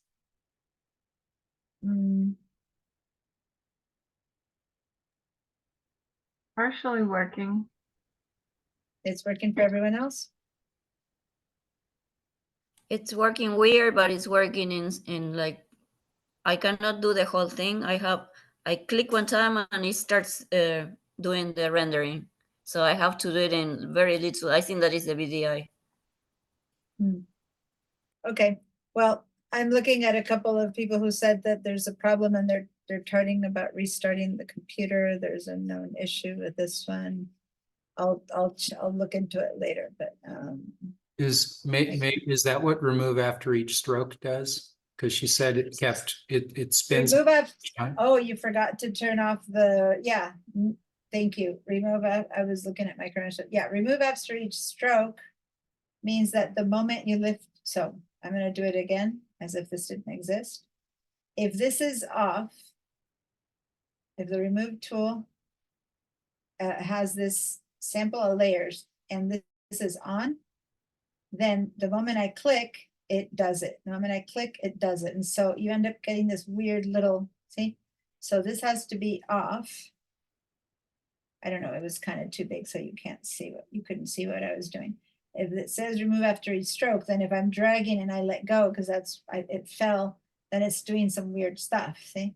So you want to take this off and you want to first paint everything that you want to remove. And then once you have what you want painted, then you check. Then it analyzes the entire image. Does that make sense? When would you want to do it? Kenya? Yeah? When would you want to do what? Remove after each stroke like that, bit by bit. Oh. When would that be? I don't really think any, I mean, I have it always off. I don't have it ever on remove each stroke, but it occurs to me that I'm going around and just kind of doing little spots. So maybe I'm just doing this little stroke right there and this little right there and okay. that little one right there and that little one right there. I might want it to just kind of here, I want to get rid of it, each one of these little white flowers, so then maybe that would make sense instead of selecting all my little white flowers, you know what I mean? So there you go. This has been each, so now that worked because I went to each little red flower, and as I went, it handled them. So this is what just happened. All those little white flowers around her also disappeared. So that, in that sense, that was easier than, but for the bigger stuff, you probably need to have, you should always have the whole thing. So I don't show the girl over in my layer. well, if you didn't do it, if you didn't make a new layer, I have a new layer, but the girl doesn't well, show you could in. have had a new layer, but then you might have still had this one selected when you did the remove tool, so it happened on the background. So if your background doesn't have a girl, you've erased her. Go back in your history until you have her again, then select your layer 1 and then do it again. And then you'll have this, Open new basically that. layer visibility. Make a new layer and you select it. Then you start doing the removing tool. bring it Well, back. And so- layer 1 is highlighted, right? Layer 1 has to be highlighted and then you Right. go. So imagine, this is not for photojournalism, by the way, but imagine that this is a a park and you're celebrating someone's birthday, and there's this big old trash can right there, and you're having Right. all your family sitting next to it. Well, just delete the trash can. Oh Okay. God, so many years ago, I remember this furor happened. God, I don't even know how many years ago when Photoshop began to be possible to do these things by hand. It took forever before to do this with all the Photoshop tools to remove something. The National Geographic published on its cover a photo of the pyramids of Giza, in Egypt. And there was this, it was a perfectly beautiful framed photo. And people started complaining that that was not possible. And it turned out that they had moved one of the pyramids a little bit over to make the perfect shot. And it was that when that happened, since it was so, National Geographic is known for it's supposed to be photojournalism. It's not art and creativity and da. So they ended up changing the rules for photography, for photojournalism or journalism. You can enhance, like what we've been doing up, you can enhance light, color, you can make things brighter, darker, exposure, sharpening, that kind of stuff, but you cannot do any of these removing, moving, dragging things around tools. It's not considered, appropriate, whatever, all the rules of what's ethical. And then if you do it, then it becomes art, which is fine for an art show, but not for a newspaper, Not for the geograph. So yeah, now and it happened because people went, there's no way that pyramid, that angle doesn't exist, right? And so they apologized, they mea culpa, promised to never do this again, and then it became a standard for all journalism. That you cannot do that. But if this is just your birthday party and you have a trash can right next to you, why not delete it, right? Anyway, how's it going? Did you want to share your screen? I hear you saying that it's not working, something's not happening. I'm going to move on to the next tool, but I think, I'd love to share my screen. okay, go ahead.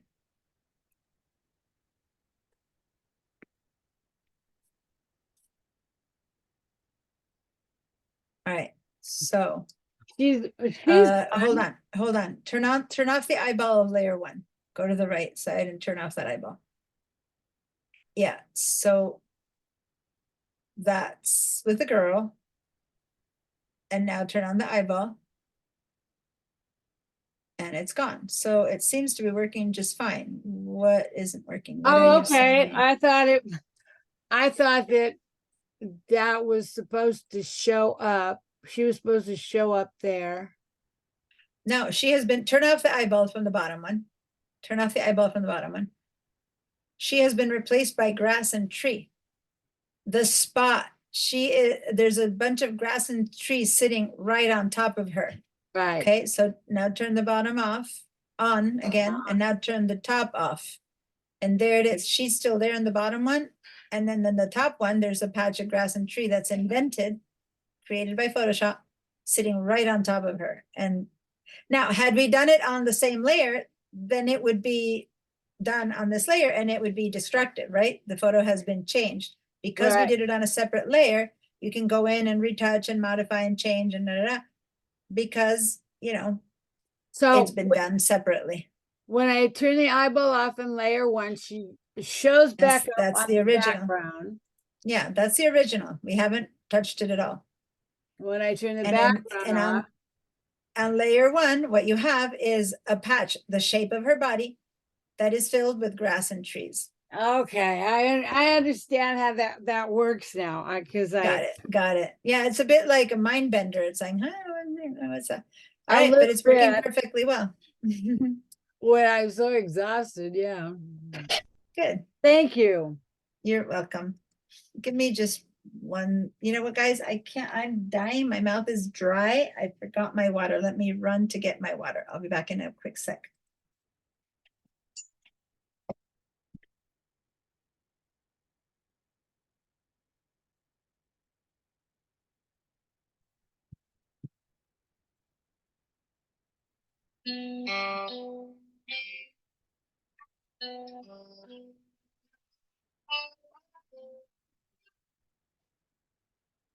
All right.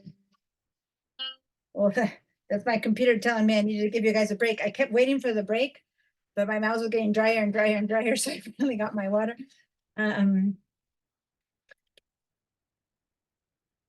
Oof. I talk a lot and I have my water right next to me always. Okay. So, is it truly time for break? It seems like it went so fast.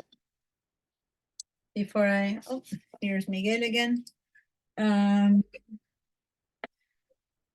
about I show you one more tool? And then we take our break. Well, since we're going to start with a new tool, let's do it now. Miguel, I'm sorry. We're actually about to take our break because we just finished with the first two tools. So it's easier to just take a break first and then start again with the next tool. So it's 6:46. So I'll see you guys at 7:01. Yeah. You're getting good at that. Yeah, she's taking. Well, this one was easy. This one was just like only one from, yeah, this one was a new, it's when I get into the middle numbers, 7 and 3. All right. See you guys in 15. All right. Thank Sorry, you. Miguel. Thanks for joining us again. But okay. I never used that tool like that. That's cool. I got some places to go here now and do this.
All right, come on back.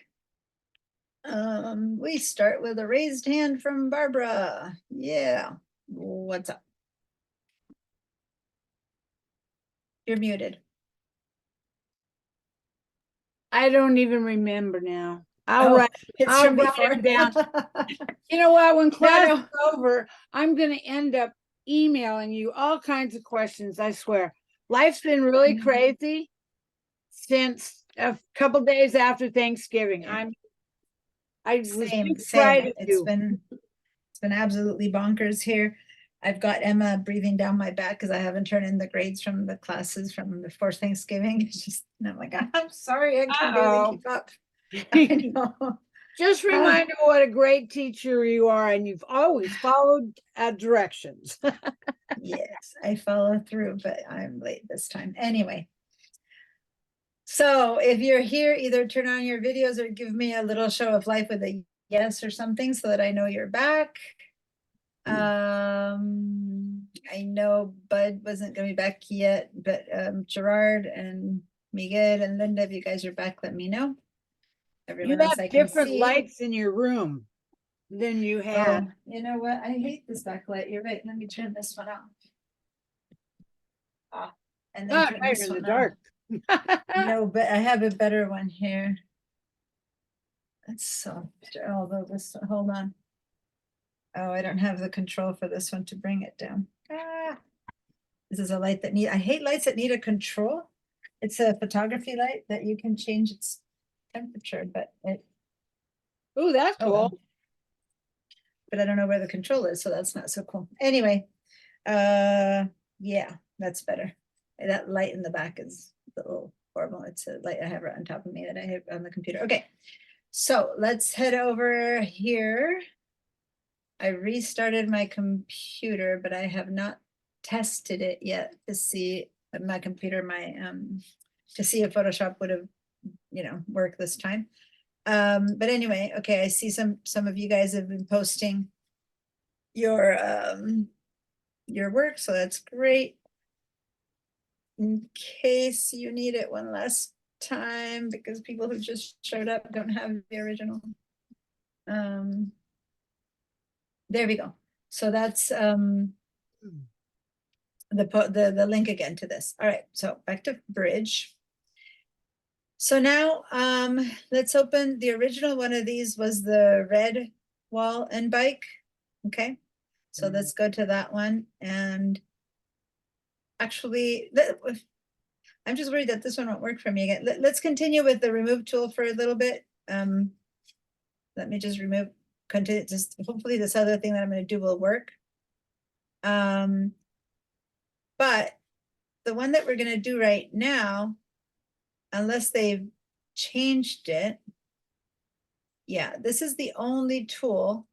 Let me see in the new one. This is the only tool that is not, that you can't do in a non-destructive way. The only of the, it's the only one of the retouching tools that you cannot do in a non-destructive way. So what we're gonna do is so here's the, this was the remove tool.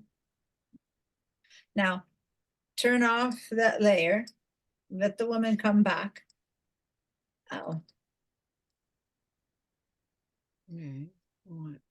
So what we're gonna do is we're gonna copy this background layer. And the next thing that we're gonna do it onto this layer itself. So the way to get a duplicate layer, which is how in the past we had to do everything. File gets bigger and bigger and bigger. Now we don't need to do that anymore because we find all these other tools. But this one I'm going to teach you right now. We're going to say Command or Control J. That gives us a duplicate. Another way to get a duplicate would be to go right click on duplicate layer for people who like to do that, but then you have to do it one more click. But anyway, it works either way. I kind of like just the Control or Command J. That's good. And then we're going to drag it up above, because these two need to be connected, just like we did with the face, with the kid's face. If I were to move this one now, if this one now I were to just do some moving around. Oh, this is the one where it didn't work. Oh, I was doing it on that computer. Okay, So my remove tool didn't work, but if I were to separate them, they would, so I need to select both, right click and link them. But you need to have it work. So now here we have, let's hope this one works. If not, it's just that I don't have a mouse on the other one. Otherwise I'm going to move my mouse to that one so I can just keep on that. But the one I'm going to do right now is this one, which is called the patch tool. And then the content to remove tool. These two we're going to do. So the patch tool replaces a selected area with pixels from another part of the image. So in this case, it's kind of, this is what we had up until this new remove tool came in. The remove tool is like the new version of this. But sometimes there's a reason that you want something in particular. So select that tool, the little like patch thing, and then we're going to make a little circle around her, kind of like we did before, a little bit bigger than her. Don't make it too close. And if it makes it too close, remember, select to add something. And if you went too far out, you can do Alt or Alt, which is minus and takes away, till you get about the same amount that we've had before. So there. And the way this is going to work is I'm going to choose what I want to put in this area. So say, watch, just watch me for a second. I'm going to grab this and I'm going to drag it and say that I want this tree in that area, or maybe I want sky in that area, or just green in that area. Like I could choose what I want. I'm going to go ahead and let go right there. And when I deselect, it's kind of done the same thing as the remove tool, but if you pay attention here, there's a repeating pattern, because let me undo that. I selected, so let me just do this again. I'm going to select an area that very obviously has like that bright, like that lip here. Let me go a little bit bigger so it's easier to see. There's that kind of darker patch here. So I'm going to say, put this stuff where my selection is, put it in that area. And when I let go, it adapted. It's still a bit content to where, because it adapted. It didn't give me the perfect tree, kind of merged it a little bit, but it didn't really give me a perfect tree. And on top of that, it repeated this exactly right, which kind of hides in this forest. So this is a very forgiving image in that it still hides a bit. And it's so easy to go back with a regular spot tool and just spot this thing out. So then it doesn't look like it's the same anyway. I just add a little spotting in here and boom, I've gotten rid of the stuff that was duplicate. But over here, you can see that it's a little bit strange because I had that tree. I didn't put it right in the middle of where that tree should be. I put it kind of in the way. So as good as it is, now that the remove tool is around, it's kind of superseded this one. The only time when it really would be useful then would be not so much to hide something, which is kind of what we use the remove tool for and what I just showed you this for, but more like when you have a particular thing that you want to bring into an area. So I'm going to undo this for a minute and say that what I wanted to do, and I'm going to say that what I wanted to do for some reason was to bring a patch of whatever, this sky in there. And what the computer is going to do is going to try to adapt that to the new area. So see how it gave me the texture of the sky, but it did its best, given that it was this bright white thing, to hopefully have it merge. You see what I mean? It didn't do really well because I chose something so completely ridiculous, bright patch of sky, but it kind of did its best to make this new piece work with its environments. If I had been nicer to it and just given it some, you know, a nice patch of green over here, it would have done much better to slowly fade away that back tree. But instead I gave it something completely, you know, oops, going down, something completely, you know, impossible, which is this bright spot right there. So all it could do was make it look as if, oh, look, there's nothing to see. It's all just a little weird green patch in the middle of stuff, right? But sometimes you do want to point to something specific. I want that lake to come in here. If you do the remove tool, it hides it, it blends it, it makes it seem like nothing was there. But if you were trying to bring in something you really wanted to bring in, maybe there's a pink flower here that I wanted to bring in there, then I could have brought it in. There's nothing like that in here, so that's the limitation of that for this image. Yes, Gerard? Yeah, non sequitur question, but for some reason during the break, I lost my my tools on the left and my histogram and all that Mhm. stuff on the right. It'll Right. pop up if I go to the margin. Yeah, But so go how do up I to get it this- window. Yeah. Yeah, window? so go all the way up to window workspace and Mhm. say reset. If you're in photography, reset photography. If you're in essentials, say reset essentials, whatever you're in, reset it. And it'll all come back I don't have that option. Oh, wait a minute, it's in the wrong thing. way at the top. Window, and then. And then workspace. And then reset. So window, workspace, and then I'm in photography, so I would say reset photography. Oh, there it is. Thank you. Sorry You're about that. welcome. Yeah, I think it's the F key that makes everything disappear. Like I stopped probably sharing. You don't see it because it doesn't share itself, but I just did the F key, and if you do the F key, 1, 2, and then the third time it goes back. So try it, F key, and it kind of goes into this mode that's more like display mode. And you lose everything, and then you hit it a third time and you finally go back to normal. It's not, that isn't sharing itself, this that I'm doing, but it is happening. Diane, how did Actually, you, is it- so? excuse me, No, how it did doesn't- you it doesn't share. show, of like you were moving her over to show a back? Selected with a patch tool, so I could do this. Highlighted. Let's do this. And another way of getting rid of her, for example, would be I'm going to select, I'm going to make 2 of her. I'm going to put in, okay, I'm going to do the other way around. Hold on. I'm going to make 2 of her with the same tool. I'm going to select an area over here that's about as big as her. And I'm going to drag it over here and let go. So basically I have made 2 of her. So that's the same tool, only used in the opposite way. So I'm going to undo So that. you had used the patch tool and you You outlined. use it, you use whatever you surround. So if I surround this branch right there, Mhm. right? Then I drag this over to the thing I want it to turn into. And I want it to turn into the sky. You just drag her. And I let go, so I drag, yeah. So I surround what I want to have disappear. So the problem, if this is the problem, I surround the problem. So if the problem is her, I drag this outline over here and I say, instead of her, give me this, right? And I let go. And so it puts that in here. So if instead I want her, I'll make a shape that's kind of her-ish over here, because I want to replace this patch of grass with her. So I'll put this over her and let go, and it brings her in. Does that make sense? This is Yeah. using it in the reverse way, which, you know, is just a more creative way of So saying, there's why a would you? There's a It's tree. now that we have a remove tool, we can do this more. And so it does a good job.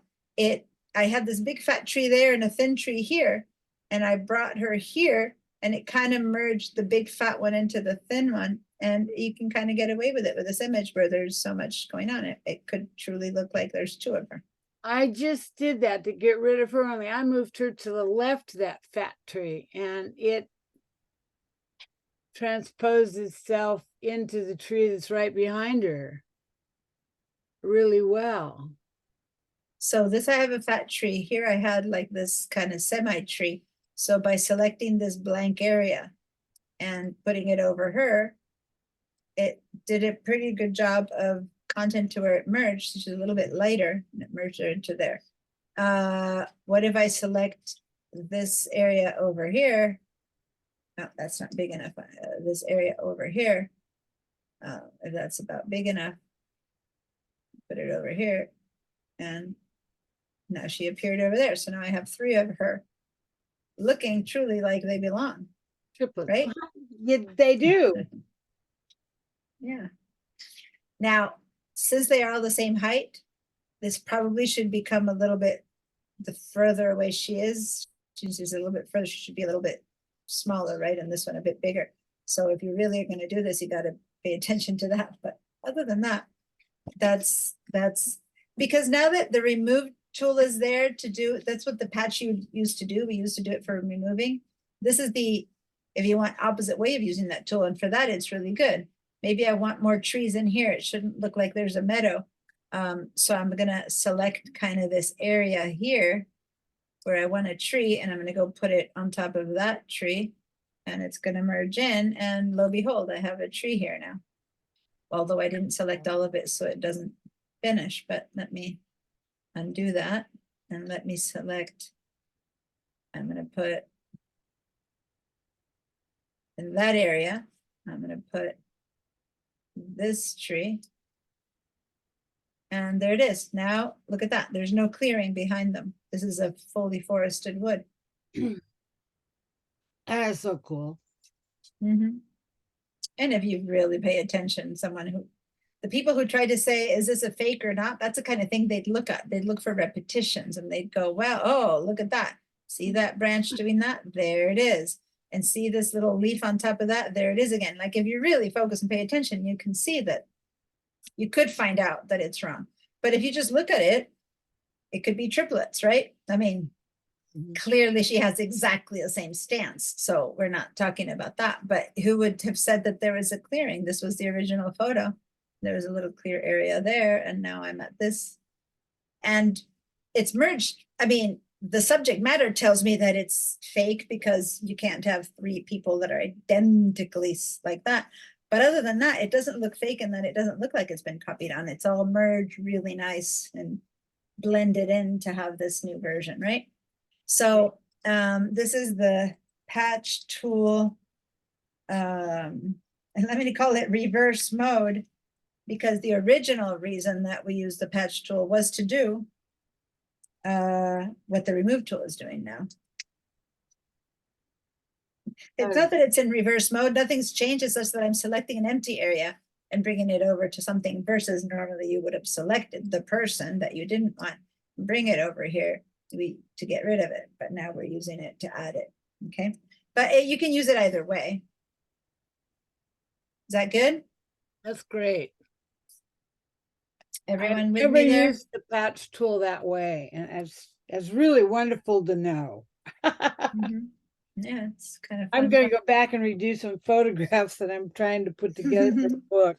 Any questions before I move on to the next tool? Give me some yeses, some responses. It's working for everyone. You all got a little spooky triplet situation going on in that heavily forested piece of woods.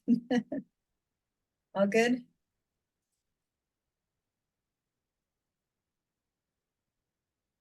All right. I'm seeing yeses from most of you guys. Eugenia, how's it going? Okay. Gerard? You're good? All right, so that's the patch tool. And then right underneath that, I have the move tool, right? So let's select the move tool. And so now let's turn this one off. And let's take again a copy of this bottom one. So remember how we did a copy? Yeah, what do you want? Let me call it original. We did it by doing Command J or right click duplicate. And I'm going to put it again on top. And this one I'm going to call Okay. the content aware is the whole name. Move tool. Okay. So by the way, I haven't done a screenshot of this. So let me do a screenshot of this. And where we use the patch tool.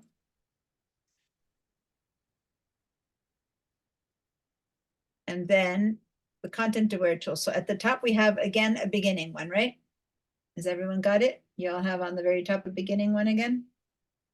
Yes. Yes. Okay.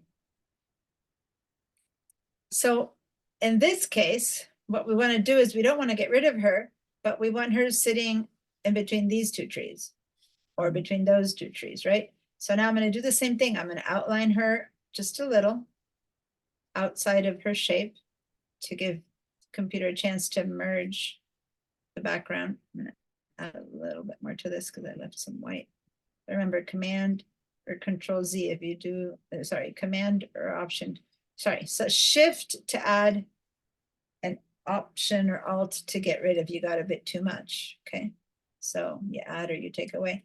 And now I'm gonna say that I prefer she be between those two trees because of composition, whatever. When I can make her smaller or bigger. So in this case, I can choose because she's further away to make her bigger with those handles, but I don't. I just want her that way. So when I'm ready, I either hit the Enter key or click on the little check mark over there or check mark on top. And it thinks, and it moved her. Basically, it did a remove and a patch all in one. It just moved her to a better spot, to the new spot. Okay, could you say that again? Those, I didn't keep up with you. Yep. That's fine.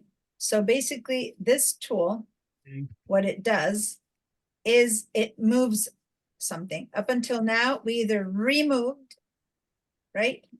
Or we replaced. But in this case, we just want her, but she should be here. She's in the middle, and a photo in the middle isn't that good. So let's put her over here, which would be grid-wise a better place for her to be. So two things need to happen. She needs to be moved over here and blended. And then the tree has to be somehow healed so that there's no hole, right? So new stuff has to go in here to replace what's missing, including that tree. And then she has to fit into this new spot. So it's kind of like 2 in 1. So I'm going to go ahead and go a little bit bigger than she is. And I think I went maybe a little bit too big this time. And now I'm going to drag her to where I want her to be. I want her to be standing right here, say, because that is a better composition or whatever. Maybe I want to write something here, my ad, and she needs to be moved over.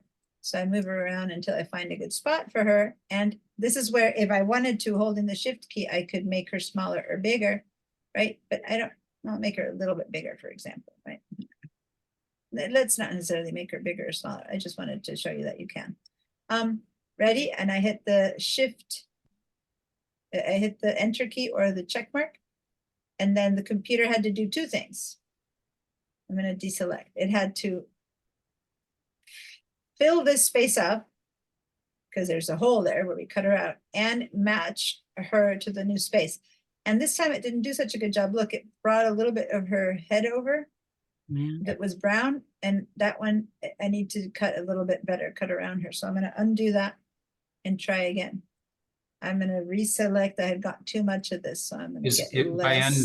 by undo, do you deselect then? Deselect is start all over again. Undo gets me back to where she was. If you just deselect, Yeah, but how do you Then- do undo? I'm sorry, and maybe it's just, Command or Control Z, oh, that's undo. Okay, I just undo or go back in history. got it. So now I cut her a little bit closer to her environment than it was before. And you now do that I'll drag her over. by Option or Alt and draw a new. Is that? Undo puts you back at the No, very I know, beginning to but starting. as you go to fix your marching ants, oh, I got it. Oh, yeah. Shift to add and Option or Alt to take away. Yeah. Got it. Thank you. Mhm. Sorry. You're welcome. I, And by the way, at this point, I would want her to be moving the other way. I can flip her down here, or I can put her over here, looking the other way. Up until I am done with this, maybe I'll have her a little bit further in. I'm going to have her over there. I made her smaller. Maybe I'll make her quite a bit smaller. I'll have her in the background because over here, we're going to do something else. So I flipped her, I put her in the background. So now when I say go, the computer has to blend her in to make her look normal, but also has to replace what's missing. She'll be gone, right? So now when I hit return or enter or click on this little check mark, it's thinking, there it is. Now the replacement looks pretty smooth. She still has this selection around her, so I'm going to deselect, and now I'm going to check, and oh, that's a different picture. This is how I started. This is what I have now. Pretty cool. Fabulous. I love it. Mhm. How did you turn her around? When I was doing it, I was given the opportunity to, when I moved her, now I don't want to move her again and again. Again, right here, I have these little flip choices. I can move her upside down, which doesn't make sense, or flip her right there. So I'm going to say no, because now I don't want to do that twice, so the same one, but yeah, she's merging pretty well in that. And remember, I'm seeing a 66%, so you always have to go back to 100% and look at the area. And if I go up closer, like, yeah, this is where her head was. And when you see these kind of little blurry, patchy, I can see here's where her head was, the cutout. I'm like, because what happened is this tree is further away and has a different texture. They replaced it with this texture. See, the tree has that texture. So when I approach, I'm like, it's good, pretty good, but not perfect. So I can fix that. I can go ahead and head up here and I want some of that texture in here. So what tool should I use if I want some of that texture in here instead of this one? Because do you see what I mean by brought some of that in here? Can you see, guys? Is it too small? This tree had that kind of texture. And then suddenly I have that kind of rough thing, which clearly the computer looked around and found some of this to put in there. I didn't tell it where to get, so it looked around and I said, oh, let me put some of that in there. But I don't like it. So what I can do is the tool, the good old tool that we've used before, the healing brush tool, right? Where I'm going to go and I'm going to sample some of that. I'm going to sample some of this texture. See, I'm bringing it around and I'm going to just click and drag over this because that makes more sense that it should have that texture and not that texture. Does that make sense what I'm doing? I'm just trying to make it match the fact that and over here, it looks like there's some, I'm going to put a little bit more of the background trees because, and I'm just, and I'm doing this, I'm selecting, sampling, and then replacing. They put some brown over here, selecting and replacing. I'm selecting and replacing. So I'm doing click, select dark green, and I'm putting a little bit of dark green over here. And it goes yellow, but it doesn't have, they had put some tree here that I didn't like. And some over here, put that. So basically I go around her silhouette. And if I see some other weird stuff, see the edges, it gets kind of blurry. I might want to just replace some of that blurriness with some of my own stuff. And how am I doing that? The tool that I showed you before, I go over something I want, hold down the option key, sample, and then I'm bringing that tree with me. And if I were to want some brown tree here, texture, I would do that. Now because it's green, it gave me texture, so not, and so I'm gonna go do that and I'm gonna replace a little bit when there's any blurry area, a little bit with some fresh texture so that I get it looking better. Okay. Try it again. Because this one didn't work as well. I can see some blurry areas where she used to be. So I'm just kind of going over it with my healing tool brush. Can you see what I mean? There's blurs and I'm just giving it a bit. I'm wanting to make it sharp like the rest of them in this area. Where they invented some stuff that I don't like. So I'm just there. Hey, I Diana, have yep. I'm sorry. After you've selected her and I've got her inverted, or I think I've got her inverted, but how do I release her in the spot where I want her to go? You hit the check mark or you hit the enter key. Or enter or return, depending on Mac or PC, Yeah, and I then guess- or hit the little check mark. Yes, I didn't do it right because I didn't get the check mark. So good, you went ahead and share your screen to Yeah. see what I did steps we- have something called commit. If you click to something called commit. Yeah, it used to be, yeah, it's kind of like, do you commit to the change? Yes, click on it, right? It's like, okay, so let me see. How do you duplicate her? Hold on. Okay, so start with that tool. Yeah, select kind of around her. I'll just do a rough one. Yeah, that's good. Okay. And now put her where you want her to be. Go drag her, Dragger? drag her over wherever you want her to be. Okay, cool. And once you let go, you're gonna get Oh, the and then choice okay. to I wasn't cancel dragging her or properly. done. Yeah, otherwise, or at the top, you had a little, it's interesting. Before they had a check mark, now they just say done, cancel or done, which is better than the check mark. So I was telling you check mark because that's 2023, 2024 just says done. And now you move her over. But see, watch for a minute, you guys. It's where she is. If you look at where she used to be, if you approach to 100%, it's a little bit blurry. Whereas the rest, can you go ahead and go up a little bit to 100%? So whereas all the other, okay, go back down or scroll down. So we see now you're at 200%. So whereas all the other greens there are pretty clear, put your hand over where she used to be, put your mouse over there. You see how that's kind of blurry-ish in Mhm. comparison to, so I went ahead, go ahead and deselect, because right now you still have her selected.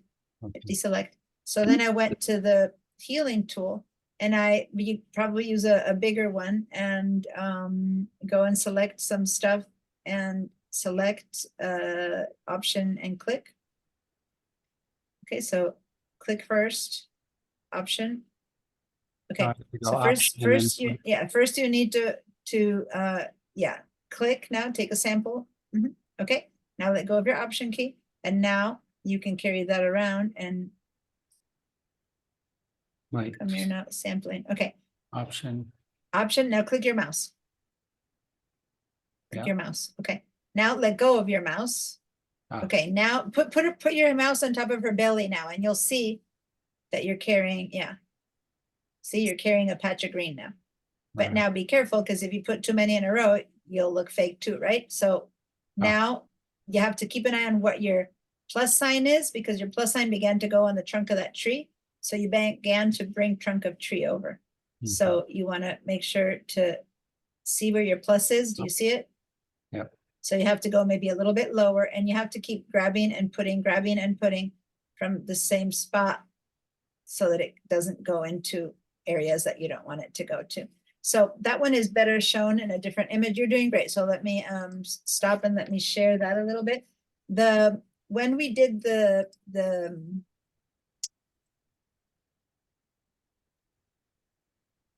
here we go. When we did the tool,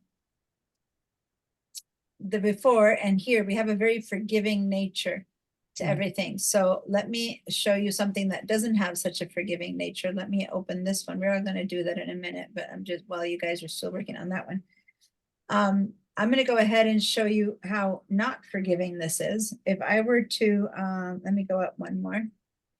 If I wanted, I'm going to go, this is the selection tool, which as you can see, I'm bringing green, right? I could put in some grass here from the other photo and it adapts to the color, but it's bringing in from there. See how funny that is?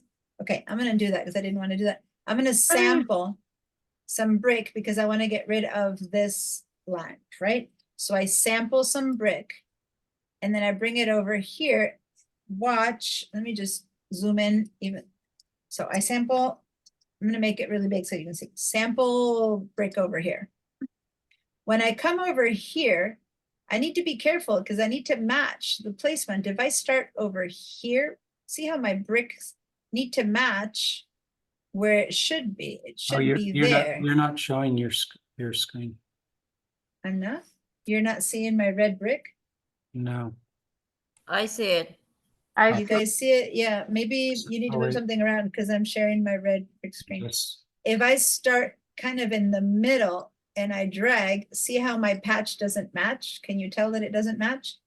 So I have to actually make it, and if I put it on an area where there's already 2 bricks, then it doesn't match either. That texture doesn't match. So I have to make it fit in a place where it normally would be, which would be there, and then I can start dragging. And now it matches perfectly. Oh, You that's see cool. that? Because, so you have to be careful with the lines. So the other thing, and we're going to do this a little bit together, but what if I wanted to make this window appear over here? I want another window just like it over here. So I'm going to click on and pay attention to the sample before you try to do it, because this is more important. You have to look at my plus sign, okay? Or my plus sign in. So I'm going to click here. I'm going to click on this corner. Just keep track of it right in that corner. There we go. And I'm going to make it big, big, big so we can really see it, so you guys can really see on what's happening. Sometimes it can be done big. So I go over here watch what's gonna happen. I try to match it a little bit to the bricks. The brick texture there, that kind of works on the line. Let me just start over it over here a little further. Okay, now where's my plus sign now? I clicked. See the plus sign on is going across the other one, right? Now when I reach over here, it's like, whoops, I didn't calculate well. Now I'm erasing this door. That wasn't my intention, right? So you have to be sure that what's going to fit. So maybe if I were to have started it over here, it might have worked. Let me see. Yep, nope. So I need to kind of start over here. And then that kind of works. Okay, so now I can put it in here, right? But then what happened? I'm still getting some of that bottom there, right? So I'm going to undo that again. So you have to be careful when there's patterns of bricks and stuff that they kind of match what's underneath. But anyway, that said, this is all relatively simple still. Why? Because I have so much brick pattern that it works. Now, I'm going to show you something where it's harder. Say that I want, none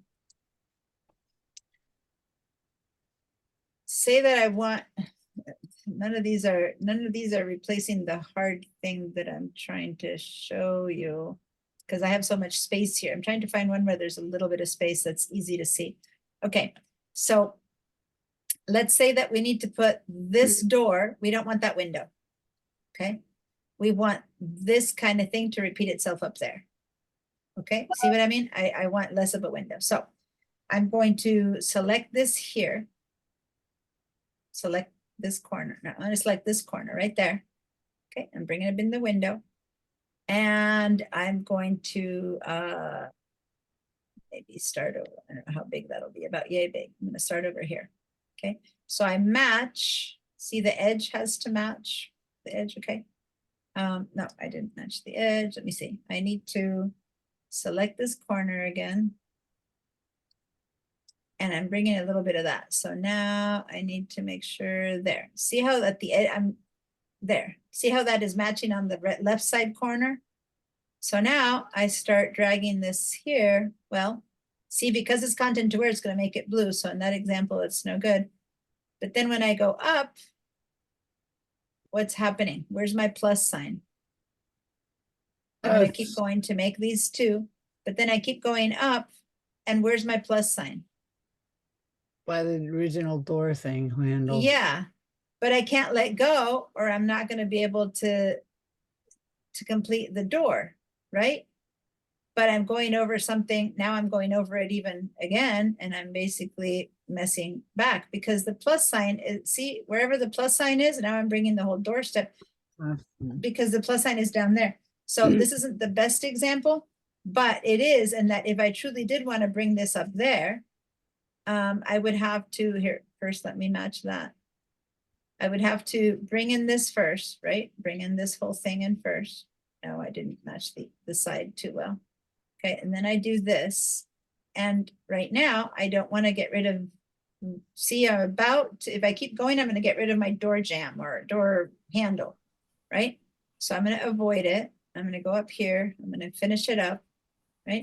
Then I'm going to put some more of that white. And then I'm going to have to do something about that. So once this is finished painting, right, I let go. Now I've gotten rid of my mouse because I've stopped, right? And now I'm going to have to resample. I'm going to go here to this center place that seems to be kind of empty. And I'm going to take a little sample of that. And now I'm going to go over here. Let me see. I'm going to have to make a smaller one. See, this is when it matters because I want only this. I don't want those edges. I'm going to sample in there. And I'm going to start painting some from, see my plus sign? This is going to work. This is good. Whoops, I gone too far. Why? What happened to my plus sign? It's coming from, it goes down. It follows my mouse. So it's going to be very hard. It's going to be very hard to get this little patch up there unless I'm very conscious of where I start. So if I have about this much space, hopefully if I start here, that'll be about that much space. So I'm going to click right here and see if now I can go to the right No, it's still picking up. I'm gonna have to go up higher. There we go. So now that's giving me some plain stuff. It's still trying to pick up some from the bottom. It's not that easy. I'm gonna give it a smaller mouse. Oh, I didn't mean to go smaller that way. I meant to make the mouse smaller. Hold on. Okay. I know my mouse is doing. That's weird what stuff. Okay. happens to me. So now I'm gonna hold down this Option key. First of all, I'm gonna get some plain yellow over here, nothing, right from the middle. And I'm gonna just get closer to this. So I'm just putting plain yellow there, because here I kind of had done something, this wasn't right. So each time I'm doing this, what am I doing? I was doing it automatically, not talking to you about it. Hold on, I select a little bit of this, I put a little bit there, but once I'm about to touch that line, I go back and select again. Then I put a little bit more, like I keep selecting from the middle, because when I drag up, otherwise I start bringing that in. So I keep selecting, click, shift, click, and I go up, shift, click, and I go up. And then over here, I'm gonna have to do the same. I'm gonna select this area right there. Click, shift, click. And then I'm gonna paint over this very carefully, not going over anything that has any lines. When I get here, I'm getting too near. That looks like I'm able to handle it. But now I have to stop, because when I start, I'm looking at my plus sign, I'm looking at plus sign, I'm still okay, still okay. And now I'm gonna click again. So I start from the bottom again, and then I go over it again and again. And I have to do this as many times as I need with my mouse constantly going over. See, there I brought some of that. So back into the middle, going over, back into the middle, going over this. And I have to be careful. If I go higher, I'm gonna touch. So I have to go back into the middle and now go over that. You see what I'm doing? I keep reselecting areas that are neutral so that I can keep copying over into that. And it'll take, whoops, I'm doing the middle shortcut. It'll take quite a few more times of selecting and heading over here with some of the middle color to then dragging over, because of the content aware, the color keeps wanting to turn itself into what it used to be, which is that. So I have to keep painting in it. Every time I go there, I select and I start again. I click and I start again, and so on and so forth. And in this case, by the way, it would have been probably much easier to copy a piece like that and then blend it in. But if I do that enough times, see, whenever I do this by talking to you, not paying attention, and I go down, boom, you look down there, the plus sign is bringing something that's wrong. So I have to constantly be looking not at where I'm going, but at the plus sign. If I'm about to touch that, then I have to reselect the center piece and start again, right? And then so on and so forth until I'm done. And if I do this, for the next, few minutes carefully, I will end up with a door that has no windows. But it took a lot of, back and forths to get that from there. I would have immediately done this in a different way, by the way. I wouldn't have used this tool if I truly was trying to get that. I would have just copied this, pasted it over, blended it in with a mask, and then copied that a few times and blended it in, and that would have been a much easier way. But doing it this way, if I give it a bit more time, and then I can go and reset the edge, which I seem to have messed up over here. I'm gonna go over here, select from there, and I'm going to find right it matches. There we go, and I'm gonna drag up. But see, right there, I'm about to go over what I have now. So now I go back down, and I drag up again, and I go back down. Each time I go back down as I sit up here and I just drag it up until I'm done. And over here, so this is that's the healing tool. Look down. Why are we getting the spotlight tool? So slowly but surely I would get the perfect door, but it would take lots of back and forth of selecting the right place and the right thing to bring it over. In this one, it's like you can't go wrong. You just bring some of that over here, you come back some over there, and it all kind of hides away. So when you're done with this one, if it's worked fine, and you've taken your screenshots to be able to show the difference between the content aware move tool and the patch tool and that, then let's open the red bicycle. And I do that one. Then now I'm gonna delete everything I did. And it's also harder to get the automatic tools to work. I see if the remove tool works for me this time. It didn't work last time. So let me see if I can make it remove this in this photo. Nope. This computer does not want to do the remove tool. I'm gonna have to search it.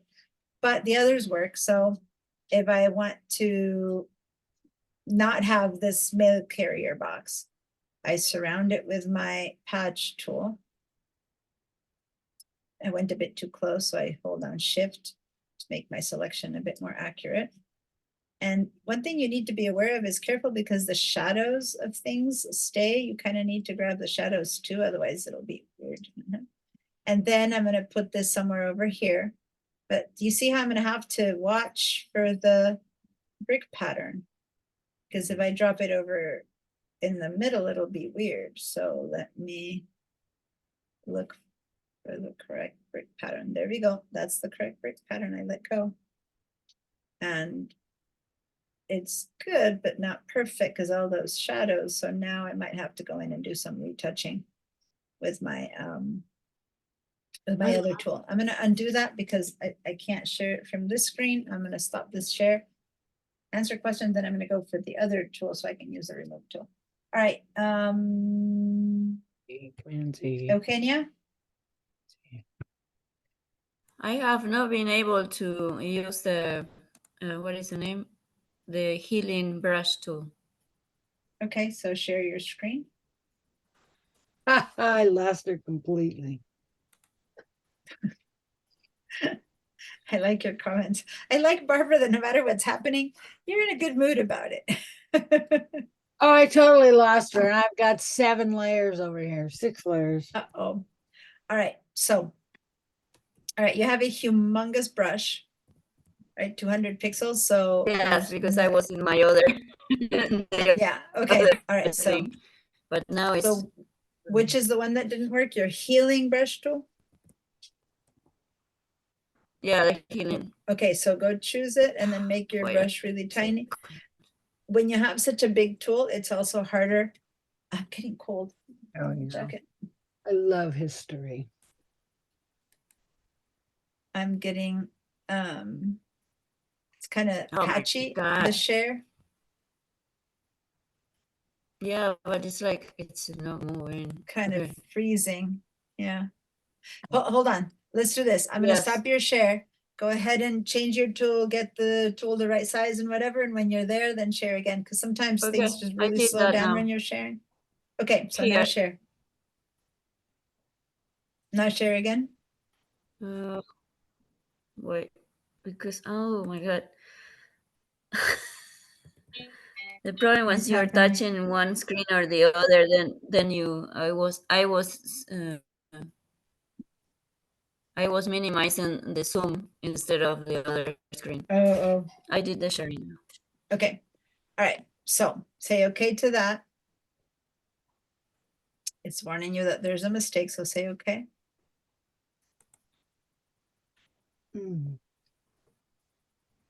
Yes. Okay, now let's first do it the easy way. First of all, give me a new layer because otherwise everything you do will obliterate the old one. So go and grab a new layer.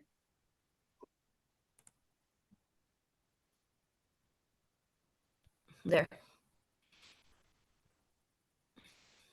I'm not seeing it yet. Oh, there you go. Okay. All right. So now let's say that we're going to copy that lamp. You're going to get 2 lamps. So go select, put your mouse over the lamp.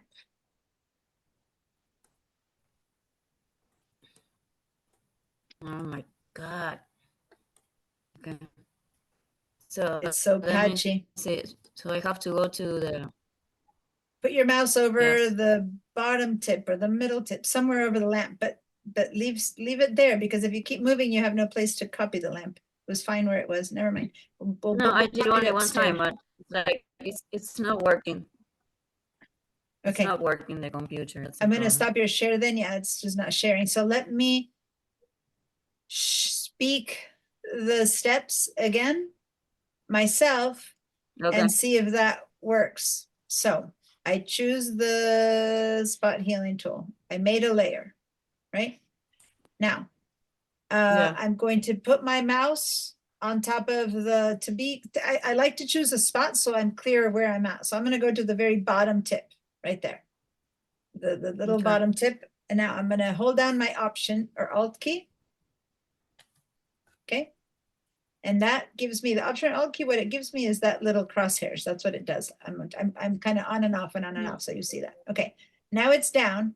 Now I'm going to doesn't click do my it. mouse. Now I'm going to click my mouse. And now I'm going to let go of my Option or Alt. Wait. So you first hold down Option or Alt, then you click your mouse. It's like you grab that little sample, and then you let go of your mouse. And now when you move your mouse, you should have the little tip. Mhm. By the way, I can change something I don't think I've shown you. I made my mouse small, but I can make my mouse bigger and it keeps finding that same area, or tiny, right? So the mouse just, it's like you set a little, it's like you've set a patch there that relays the information of that spot to wherever you are. And before I do anything else, I'm putting it over the door to see it. Are you seeing a little bit of your lamp if you move your mouse over the door? Won't do it. No, I won't do it. I won't do it. I put the mouse Or on the, okay, stop. Do you Yeah. have current and below selected? Current and below. I found 'em. Maybe you have current layer, so it's not doing current, it. yes. Yeah, so go to Okay. current and below. Okay. There we go. I corrected So someone that's before it. on that and I forgot to tell you. Okay. Now go and put your mouse right on the edge of some spot that you can recognize. Hold down your Option key and then just click one time. Alt or Option, you're on Alt, yeah. Yes. Now let And- go of, click your mouse and then let go of the Alt or Option. It's like you No, did a little won't let me shot do into it. that spot. No, And now your it tells mouse- me that I should do alt click to define the source, but when I do it, it's still bringing that message. So it might be VDI then, it might- Okay. because I Um, have been doing it. If it's telling you that you need to alt click, then it's because you haven't alt clicked yet. So Alt, keep it down. Put it on anything, keep it down, Yeah, and then tap your mouse one time. yeah, and it brings that message. And- All right, then you're doing it on the new layer? Yeah. And Yeah. since you can't do it when you share, I can't see, because if I looked at all your choices, I could see what settings might be missing. Try one more time. Don't move your mouse around. Just share, and I'm going to look and see if I can see your settings to see if I see anything else that's wrong. And if Okay. not, I'm going to go for it. Hi, Bud, by the way. Nice to see you back. I saw you back, but I've been focusing on, okay, so let me see. You have sampled pattern. Now you have current and below. You're on a layer. You have the healing tool. Okay, so looks like your settings seem, I think But her they're VDI is really slow because your yeah. video of you is start and stop and start Yeah. and stop. So, yeah, since all your choices are right, if it's not working, all I can say is not working. If you hold down your Option Okay. key, Alt key right now, go ahead and hold down your Option or Alt key right now. Yes. Does your mouse turn into the little target shape, No, like the bullet point? So it's that's on a what's, mouse. No, it's in the cursor. No, okay, so then, yeah, it's not on- working and it it's looks probably like an arrow. It doesn't BDI, change. slow, something, yeah. It needs to change into that little bullseye. Okay. Okay, so So then, the steps will be to choose to put the cursor where you want to patch, where you want to Yeah. copy. Yeah, you don't click yet, First. right? You just first put your mouse where you want it without clicking. Just move your Yes. mouse, then Yes. hold down the Alt or Option key, and then you click. Okay. Okay. Okay. Well, I'll do So, it like Bud, that I'm when not I sure can. how much yeah, I'm not sure where when you had to leave. We went over the remove tool, the patch tool, and the content of where move tool. Were you here for any of those? Yeah. I came. No, I'm sorry. I'm talking to Bud, okay. who had to leave in the middle. I was gone for an hour, so I'll catch up with the video. Okay, yeah. So watch that piece. Right now, we are coming to this one to practice a bit more the healing tool and to see, for example, this one is a bit harder than the grassy forest was an easy one. But if I now were to try to move one of these lamps, maybe I want to move this one from here and put it there, or even worse, say the bike. Let's grab something hard, right? Say that I want to move this bike over. What you choose is important, because if I were to try to select this bike now, right? And so I've got the move tool, by the way. We can't Because, see this. Yeah, we- just thank you. Thank you. I can always count on you, Linda, to remind me. Okay.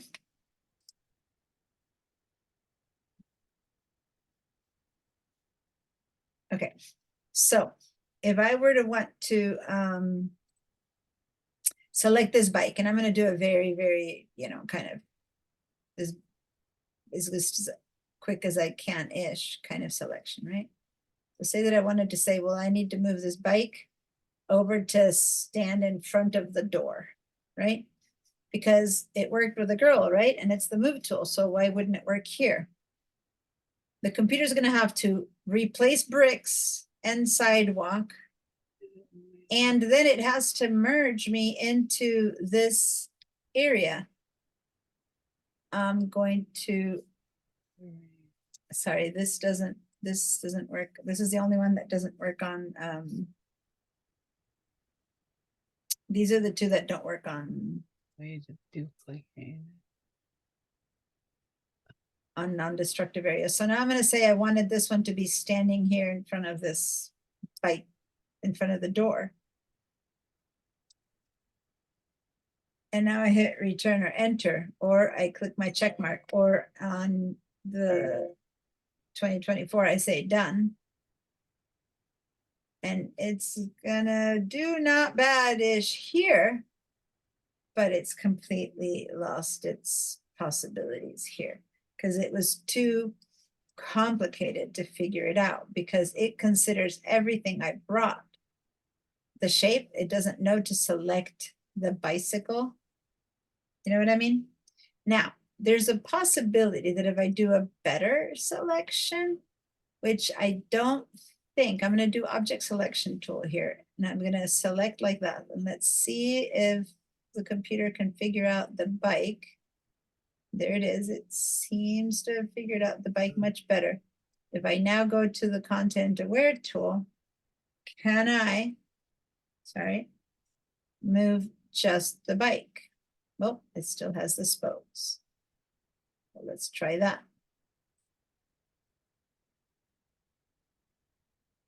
And does it look any better or horribly worse? Why do you think this happened? Look at that tool. Why do you think this happened? What have I been telling you all the time that your selection has to be? Let me undo this. This selection is more perfect, but it's too perfect because I'm not leaving it extra space. See what I mean? So it has to have extra. I've always been telling you, surround it with extra little space. Because if you go perfect, which is what we got there, then when it moved, and let me see if I can.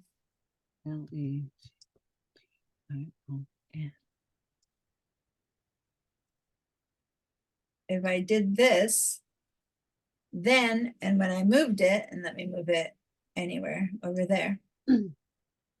Let me just drag it over a little bit just to show you again. The edges it needed space before and after. So what happened is it left the edges behind, see? Because it needs space around it. I have to get big enough that it doesn't leave little bits of it. And it, in fact, it left kind of like a little outline of itself. Of course, it also left a tire and a whole bunch of other stuff, right?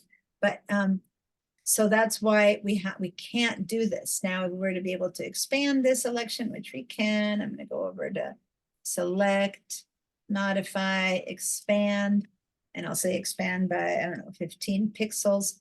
Now it's got, oh, that was a bit too much expansion. Let me select, modify, expand only, I don't know, 5 pixels. There we go. Now I've got that edge that I've told you we need, but the inside of the red tires is still going to be there. I could maybe do more successfully moving the bike here, but it won't be able to invent door behind that there. But here it could kind of fit because it's in a similar thing, which was happening in the forest. It could kind of can match green to green, but over here, it's done a semi job of that. And over here, it just gave up the ghost. Like I can't even try. And even here, it's not as good because it was too close. So yeah. So remember I told you the first example I gave you was the easy one, right? This, when it starts getting a bit more complicated, it's much harder because once you have tools that are actually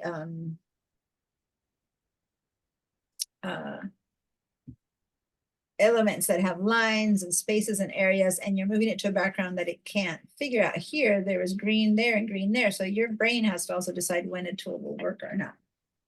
That said, I do believe that I can do, if I could, that I could by hand do a better job. Because what I can do here is copy this area right now, a complete copy. I'm going to just say copy this whole thing. I'm going to select that.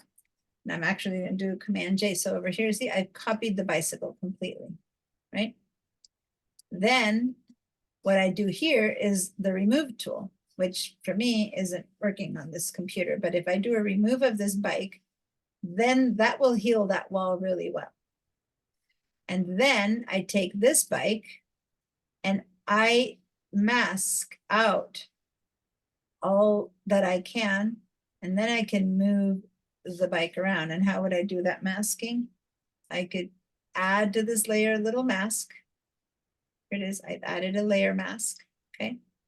And now I'm going to begin to select everything that is not bike.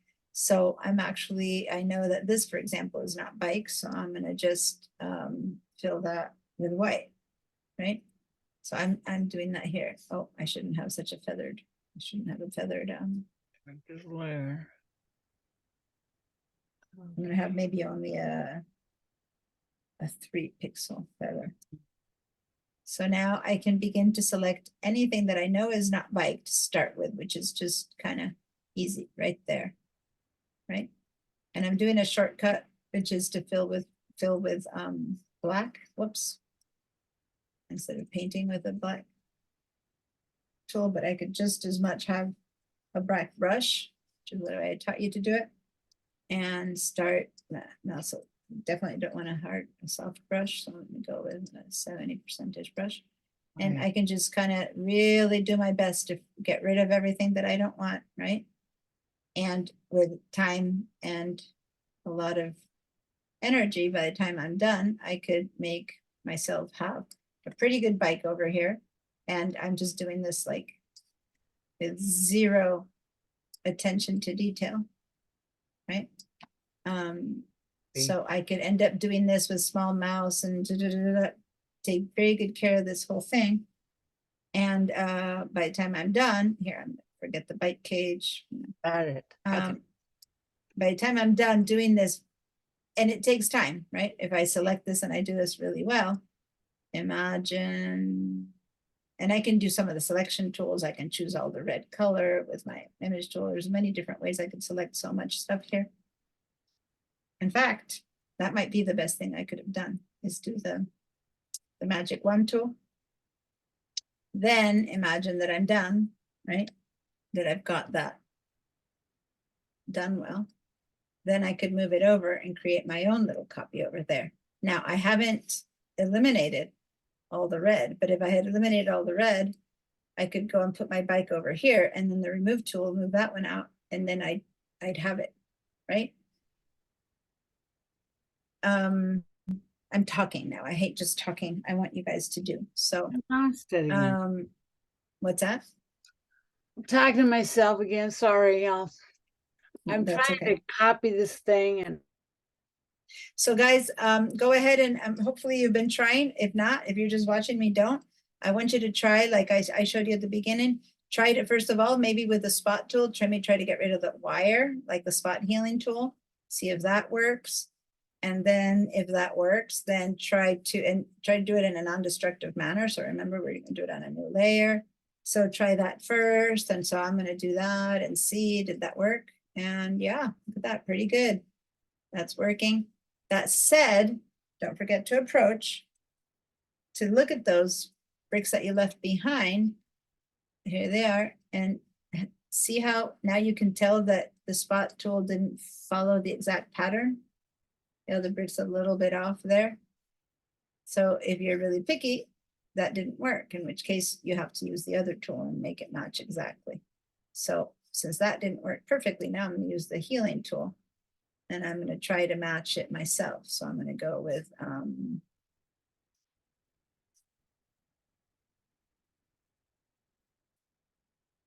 so guys, don't just watch me. I'm going to use the healing tool. I'm going to select maybe that corner right there. And I'm going to put it in a place where those bricks kind of should be.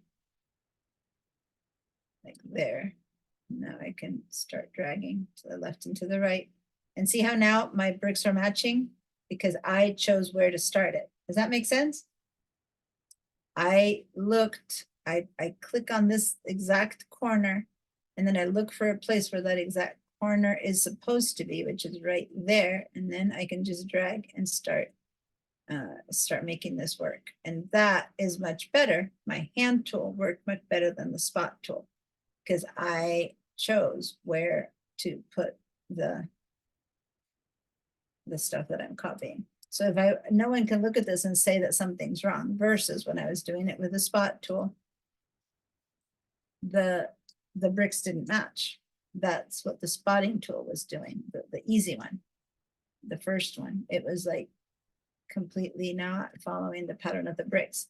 And this is what I did, where it's completely following the pattern of the bricks, okay? And that's where it used to be. And this now matches the pattern of the bricks. And then there's like a line here where it changes. And so anyway, I'm going to do that again. I'm going to copy sample from up here. No, from up higher. Sample right there.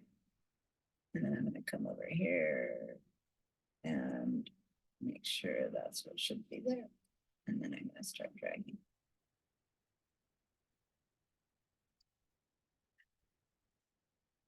All right, so where I'm going to run into trouble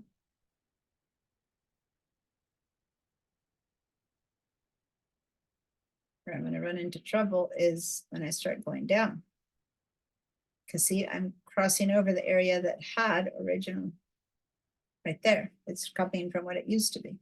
So you have to be very careful and stop before you cross an area that it had. So I'm going to stop right there, and I'm going to patch from up there. I'm going to take from that corner right there. And I'm going to try to match there. And I'm going to start going down. So anyway, you basically have to keep an eye on patterns and stuff. Oh, here it began to go a little bit too far off. So I need to try that one again.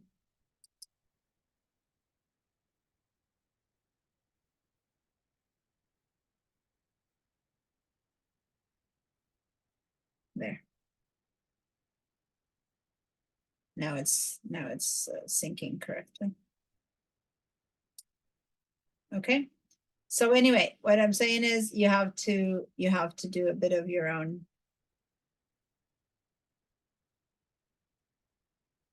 matching. where's this one supposed to be? It's supposed to be there. So now drag it in. All right, so basically, I keep going. I'm expecting questions. That means I'm expecting you guys to be doing it. But since you don't have questions, I'm not sure if you guys are doing it. So how's it going there? It's harder on the vertical. Yeah, it is, right? Because I don't know how to copy my selected girl.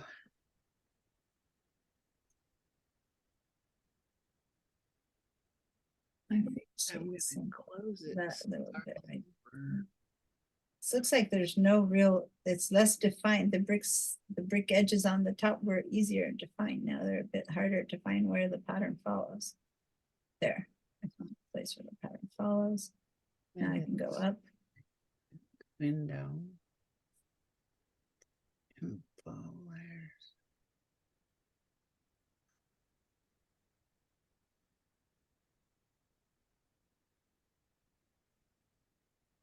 Oh.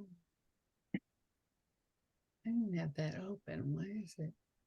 And then here's where we run into the trouble where if you have a big thing, it won't. Yeah, it begins to do that thing. So you need to go with a smaller mouse. Anyway, so you guys, I want to see, of course, later the befores and afters of with and without pipe.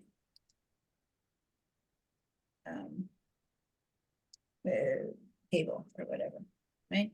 So here we go. This was my with cable and now it's without cable.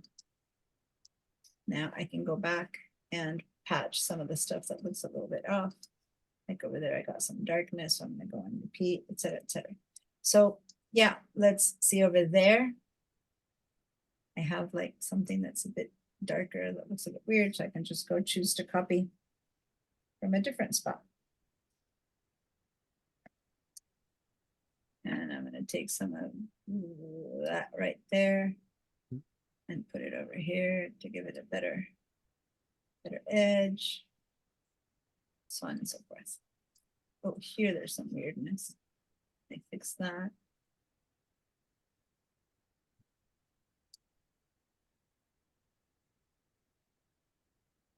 I don't remember which way she was looking in the original. All right, so Yeah.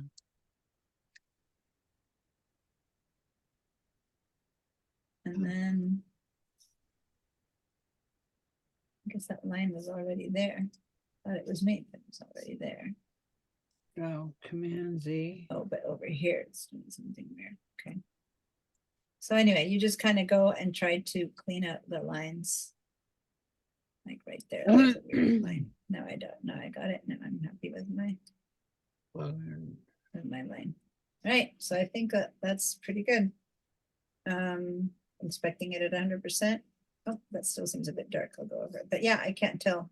If you didn't tell me, I would never have believed that there was a thing over there. And now I'm going to go ahead and click over here and give this another little.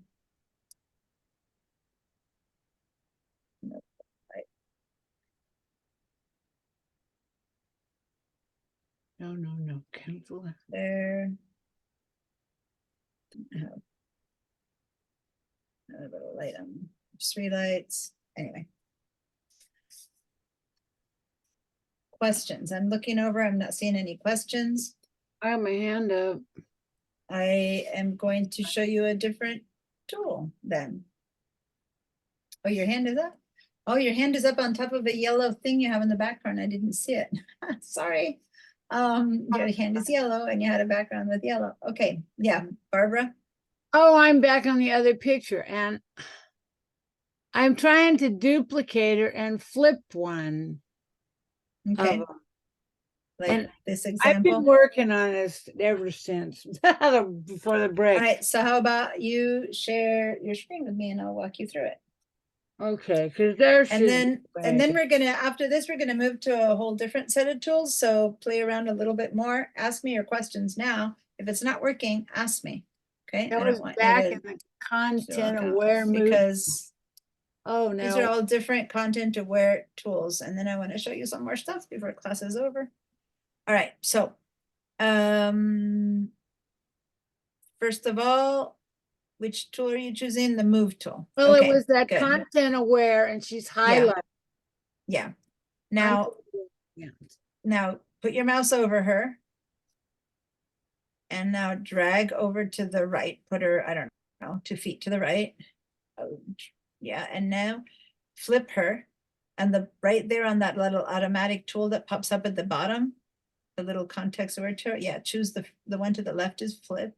Yep. Click on flip, yeah. And then notice that she has tree on her head. Right. Where you put her is not the best spot. So maybe move her to where the background will help. Yeah, there we go. Yeah, it's okay. I mean, the computer will kind of Yeah, help I itself. just want to get it to work. I don't Yeah. care if it's lined up right. And then now you're ready to hit the return or enter key or check that check mark. Check the, let's try checking the check mark. That way I don't have to. And then These, there you go. And now you can deselect. Hit the yeah, but deselect. I wanted to duplicate her. Okay, for the duplicate, we used the not the Can move, but we can used I do Command Z? So I whoops. Okay, never mind. Can I duplicate her here? not with the move tool. The move tool moves her. So Okay, it won't well, I'll just duplicate her, go right? ahead and So move the her. move tool, what it'll do, it'll move it. So to duplicate it, I used the patch tool. Okay, let's flip her and then. Okay, now That- she's there and she's still Mhm. 2. So do I have to finish that like the enter? If you and- hit, okay, since you use the move tool, what you're doing is you are moving her to a different place. So the computer's going to replace her original one with just grass. So you'll end up with 1. So if you want to have more of her, you need to use the patch tool. Okay, not the well, I move tool. used the content aware and move. That The original. move, it's the move one. Right. And so listen to what movements. You don't want her there, you want her here. So you'll still end up with 1. The original place where she was will be filled in with green and tree. And the Okay. new one will be moved in a different spot. So the move tool will end up with 1. Now you can't duplicate with this one. So Okay. say if you, then you can say okay to that. And then we can use the patch tool if you want to get duplicates of her. Now, do I deselect Yeah. the ants, whatever? Okay. Now, So now if you want more of her, go grab the patch tool. mm, And now you maybe need to zoom out a little bit so you find a spot where you want her to be, or maybe we can just put her here. Okay, so basically now you got to select an area where you want her to be. So say you put her oh, like if on I the, want in her over between, like here. right there, yeah. But I select an that area. area. Wait, hold on, select an area that would make sense. You left her in front of a tree right now, right? So maybe select an area that has a tree like that to the left where you were, but a little bit more to the left, just to make it a little bit more possible for the selection to be done correctly. So select a shape that kind of looks like ish her. Just- I've got to get that drawing pad hooked up. I just, yeah, that's not gonna be enough. No. So hold down the shift key. No. Hold down the shift key and now make it bigger. It's okay. Just oh, that's just- better than the whole thing. you're moving your hand to don't move your hand, move your hand. You put your hand outside of the selection because you're gonna add to it. Hold down the shift key. It's moving the whole picture.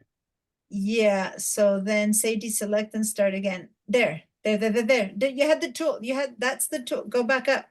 That's the tool you need. Okay, now hold on the shift key and keep I get a hand when I do that. that one. Hold on the shift. No, move. When you hold on the shift, you get the hand. Yeah. I have that with That's everything. the tool you need to keep adding. So if you hold down the shift key right now, it doesn't Oh, add. Okay, there. now you're It's spreading. now it's it's happening, making but it's two. too small. Now it's happening, but it's too small. So go ahead and undo. Command Z, deselect, and just make a big, while you're learning the tool, make a big hole. Doesn't matter. Oh, undo, Command Z.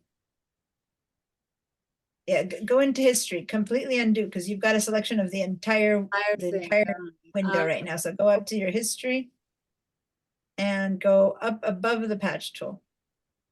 To the deselect.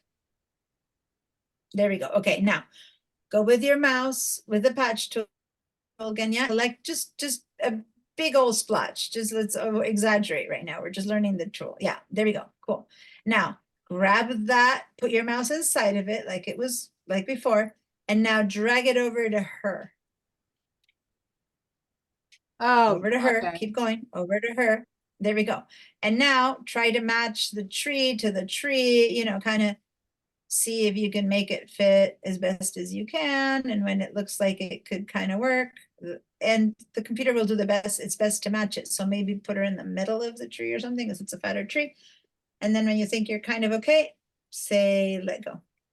Yeah, let go. Cool. Now deselect.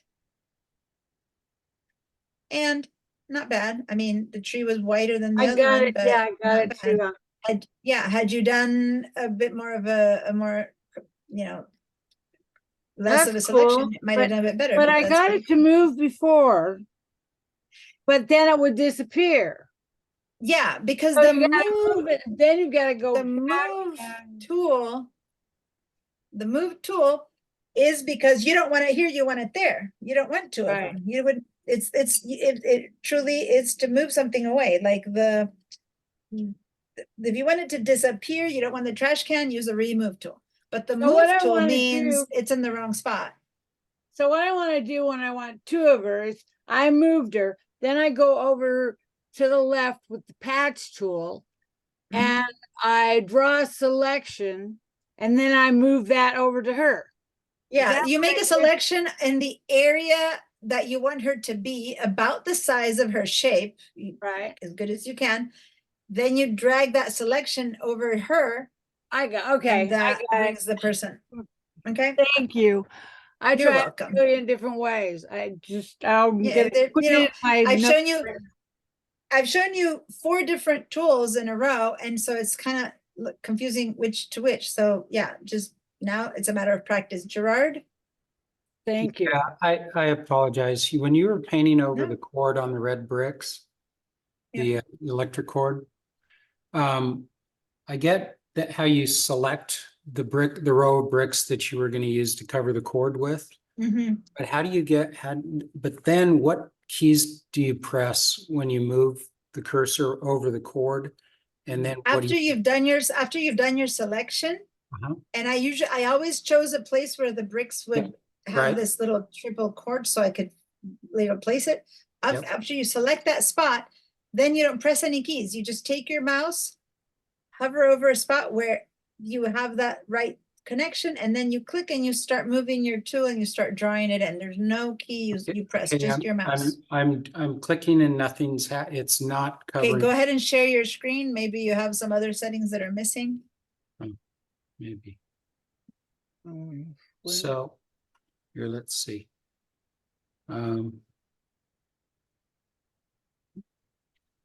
There's this.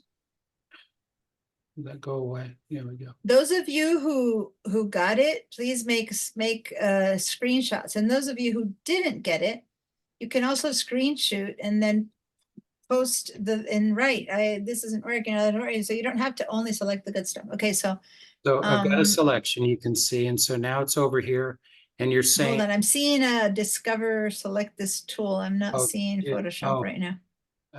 Here, let me stop sharing. I guess I did the wrong selection. Yeah, the other tool, the other window. This one. Okay. Rotate new. Sure. Oh, yeah. Flip. Okay, so. There we go. Okay, so So I go, first of all, stop. You are working on the background story, and so select the layer first. Okay, good. And now at the top, it says current and below. Good. All right. So here I've You have got, I see what's happening immediately. Hold on. I What see did I what's do? happening. Stop. Stop. Don't do anything and follow yeah. my words. let's At the very bottom of that little toolbar that's helpful, it Mhm. says the word deselect. That means you have something selected. And when you have something selected, nothing works outside of the selection. Okay. Good. You had a selection going somewhere. Okay, now it'll work. Okay, so now it'll work. You just had a selection. Sometimes I just need to see your screen. Oh, When something isn't- that's been my problem all evening. Yeah, and you know what? You should get a custom, like before that little tool down there existed, you couldn't know if you had a selection somewhere. So I just got accustomed in my mouse. My hands, I mean, I just do Command D all the time because Command D is deselect. And in general, if something doesn't work, I know that Command D deselects, and then I try again, and it's like, oh yeah, I left a selection back there somewhere. So now that you have that little helper tool, you can, if something's not working, keep an eye on it. And if it says deselect, it means something is selected. And that anything will work only inside of that selection when something is selected. So you want to make sure that you have it deselect. There you go, it's working. Okay. Now, since you have a small brush, Yeah, I should make it it's kind of, bigger. you have to go back and forth, but it's fine. It's okay as long as you go back and forth. Otherwise you make it a little tad bigger, but yeah, you want to make sure to not, copy outside of what you don't want to copy too much, right? You don't want to convert more than necessary. So it's fine to have a small tool just as long as you're doing, keep going back and forth. Now, here is where you will get into a little bit of trouble. Because if you might notice, the up and down isn't the same. So go undo the last one, Command Z for the last one. But notice, stop. See how the verticals isn't following? Yeah. So do the last one, and when you get to the curve, stop. Because when you undo, if you've been going for a long time, you undo the whole thing. So it's better to take it in short little spurts so that when you undo, you only undo, the last 2 inches. Okay, good. So now go find a spot on the side and start going down. And you might need to make your mouse a bit smaller again because there's not that much space next to it. And this one, it'll be harder because it's like the bricks have more or less cement or mortar or whatever in between them. And so, but when you get down a little bit, you'll see that, nope, see that how your lines are in between, in the middle? Can you see that the bricks are not? Yeah, so now click and follow the horizontal lines. Click there, and then now put your mouse over the cable. And then make sure that, yeah, line to line, the horizontal line is matching. And then stop, and then a little bit because it begins to unmatch. Mhm. Go and select again. Like there won't be one only that works because it's kind of, yeah, make a selection. I'll save it on there. Yeah, and then.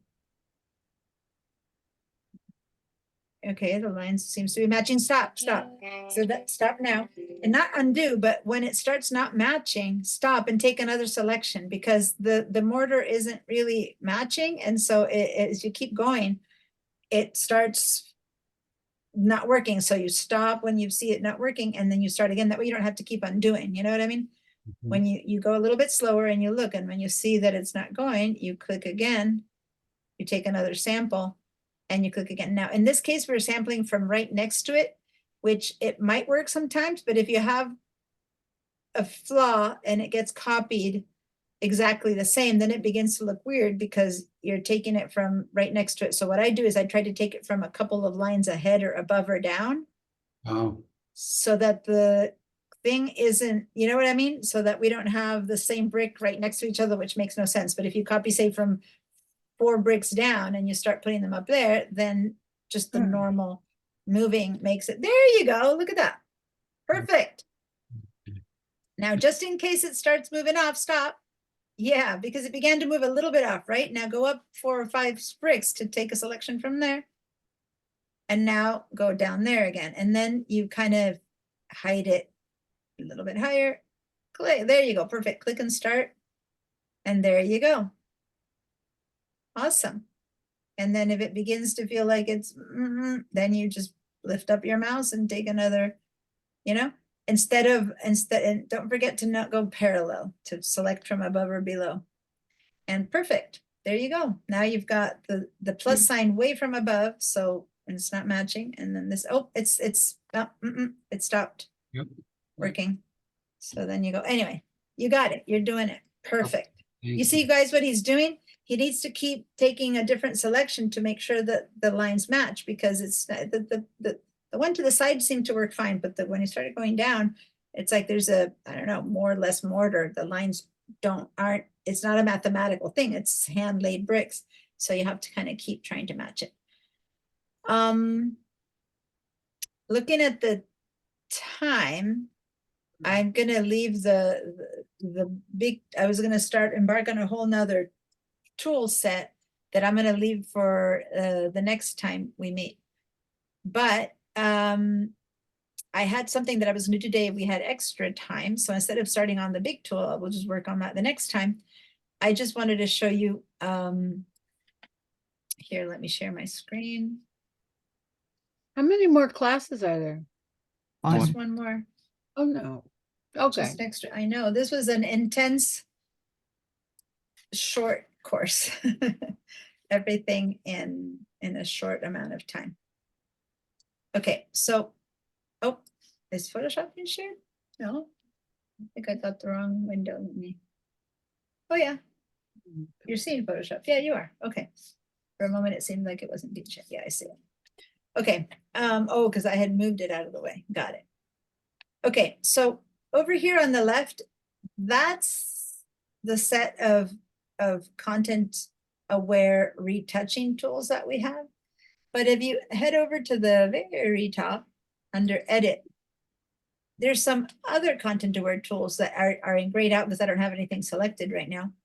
And so there's content aware scale, there's content aware fill, there's a couple of other things like that.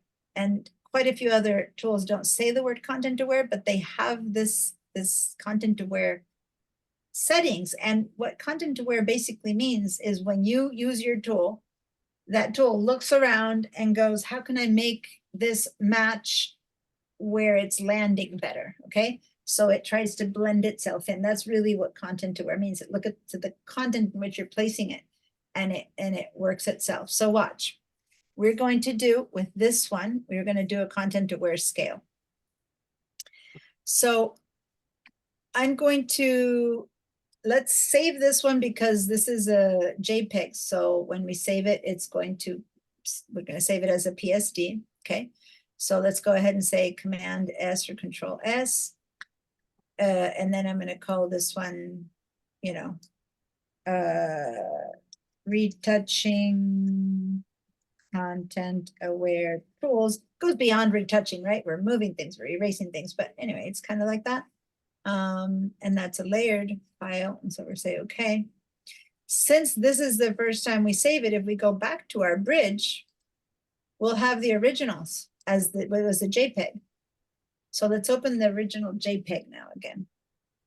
Now that's the one that we've been working on, doing all this thing with all our layers, but this is the original one. And I want everyone to start with the original one again. So let's double click and we've opened again. No layers, the flat remove tool. Use the embedded. All right. So if that worked, to give me a yes, I want to make sure everyone has this new one up. How are you going, Miguel? Haven't heard you say anything lately. But everyone, Linda, Use the Gerard. embedded profile. What's that? Use embedded profile or convert it to working space. Just use embedded. Yeah, your Photoshop is set in a different workspace, and so each time you open it, asks you that. But just Okay. use what's there. Thank Okay, you. it doesn't matter because this isn't about color. Okay, so now what we're gonna do is I'm gonna show you a little bit about what the content aware scale does. So let's go ahead and duplicate this layer, Command J, and then Command J again. We'll do it 2 times. And then turn the top layer off because we'll leave it there waiting. I just want to make sure that we have one of the originals. And on this one, let's call it content aware scale. Okay. Okay. So let's turn off the background image too, because we want to keep that one as our sample, but not touch it. We just want eyeball off, just one eyeball on only on the one that we call content aware scale. When you are there and you have that set up, then give me a go ahead. Content aware.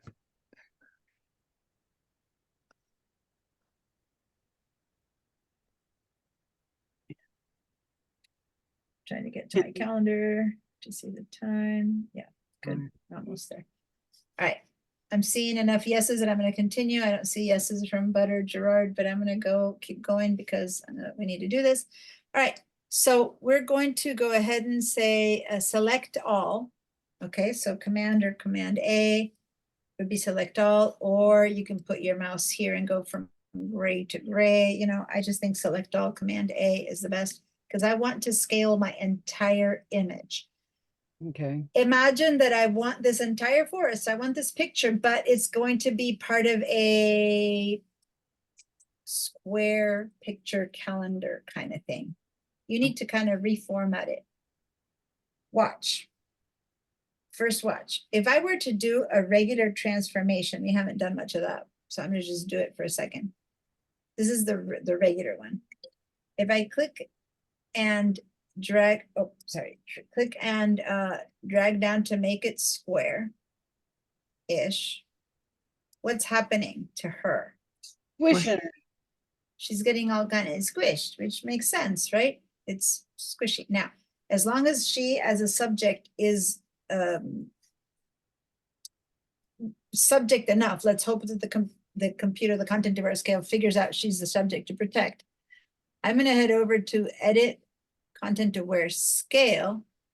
And now when I go down, hold on, I forget the computer now, you hold on the shift to make it not be, I'm going to, yeah, she's too small in this environment to matter. And how do you tell it to do content aware scale?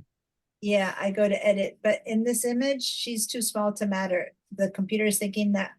So I'm gonna go ahead and select differently. I'm gonna leave the selection out. So if you're gonna do this with me, undo your selection and that select again up until about here-ish.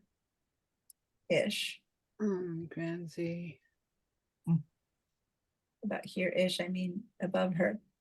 And I want to select. And then to do content aware scale, we need to go to edit, content aware scale. You can do Shift Command C, or it's like 85 hands, or just the one edit content aware scale. How is that working? And now it's going to, I hold down the shift key so it stays non-proportional. And I don't know if you guys can see. Okay, watch, let me just show you. Regular, let me see if I can get bigger so you guys can see what's happening here. Look at the trees and notice what the computer is doing, okay? It's kind of begins to squish them down, trying to keep the integrity of their shape. Can you tell? It's choosing what pieces are less important. So it's figuring out that the trees are more important than the bushes. And so proportionally, I'm losing bushes, but I'm keeping more sky. You see that? It's not proportional what it's losing. It's deciding to get rid of bushes and leave the same amount of sky. We're going to do it without that later, and you'll see what I mean. So say that this is about square. I don't know, because I moved this out of the way. This is about square, and I hit enter or return. Always that little check mark, enter, return, or check mark. So yeah, it didn't. There's some weirdness there. It didn't do it that nicely here on this one. This image was probably not the best one to do that with, but let me just go down. And so this is where we were. This is where we're now. Let me turn this one on. So we turned it into a square image, keeping its proportions. This I don't like because she's so small. The computer didn't notice that she was subject to protect, so we had to grab the top. Let me go see if I brought one that does a better job. There's so many different images here. There should be one that does a better job for the content aware scale.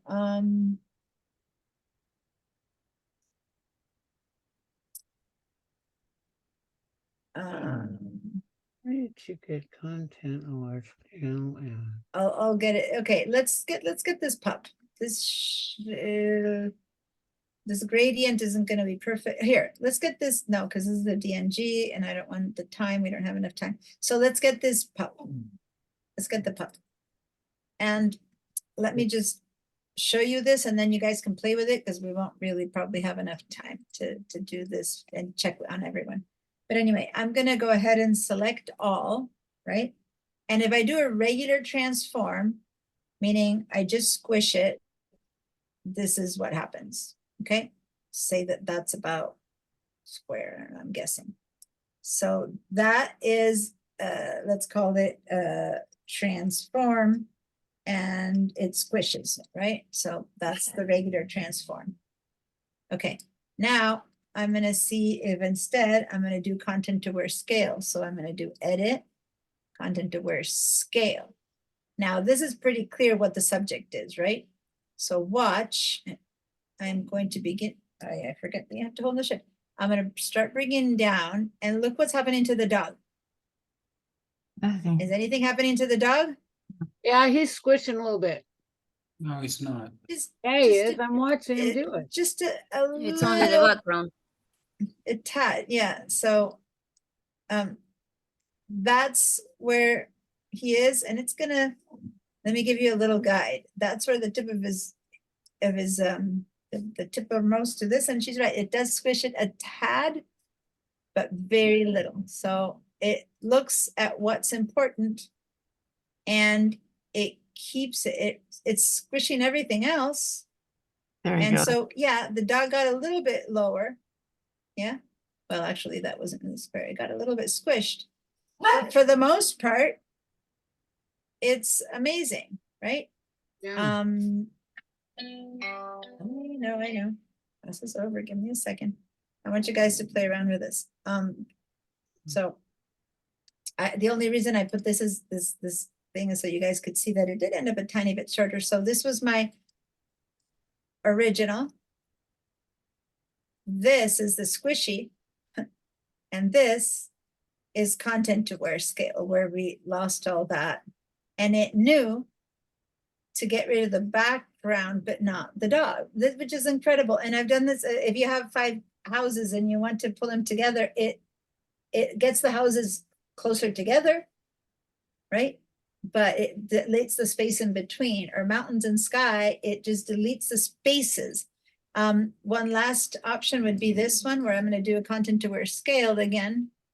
But I'm going to go side to side, where again, the dog would have been totally squished. But now I can get a long and tall image Hmm. of this dog. Versus had I done it the regular way, I would have ended up with a skinny, flat, weird dog. Let me do one more copy of this, and this is what would have happened with a regular transform. This is what would have happened, and instead we got that. Okay. So it's pretty magical. All right. For those of you who need to leave, class is officially over. I'm going to call this one content aware scale, but I'm of course here happy to answer questions and help. But for those who were left with questions, because I just showed it and didn't have much time to walk you through it. Yes, Rebecca. How do you select all? Command A or Control A, or you go up to select and you say select all, which is Command A or Control A. Okay. Okay. I got it with that Command A. Where was the other one?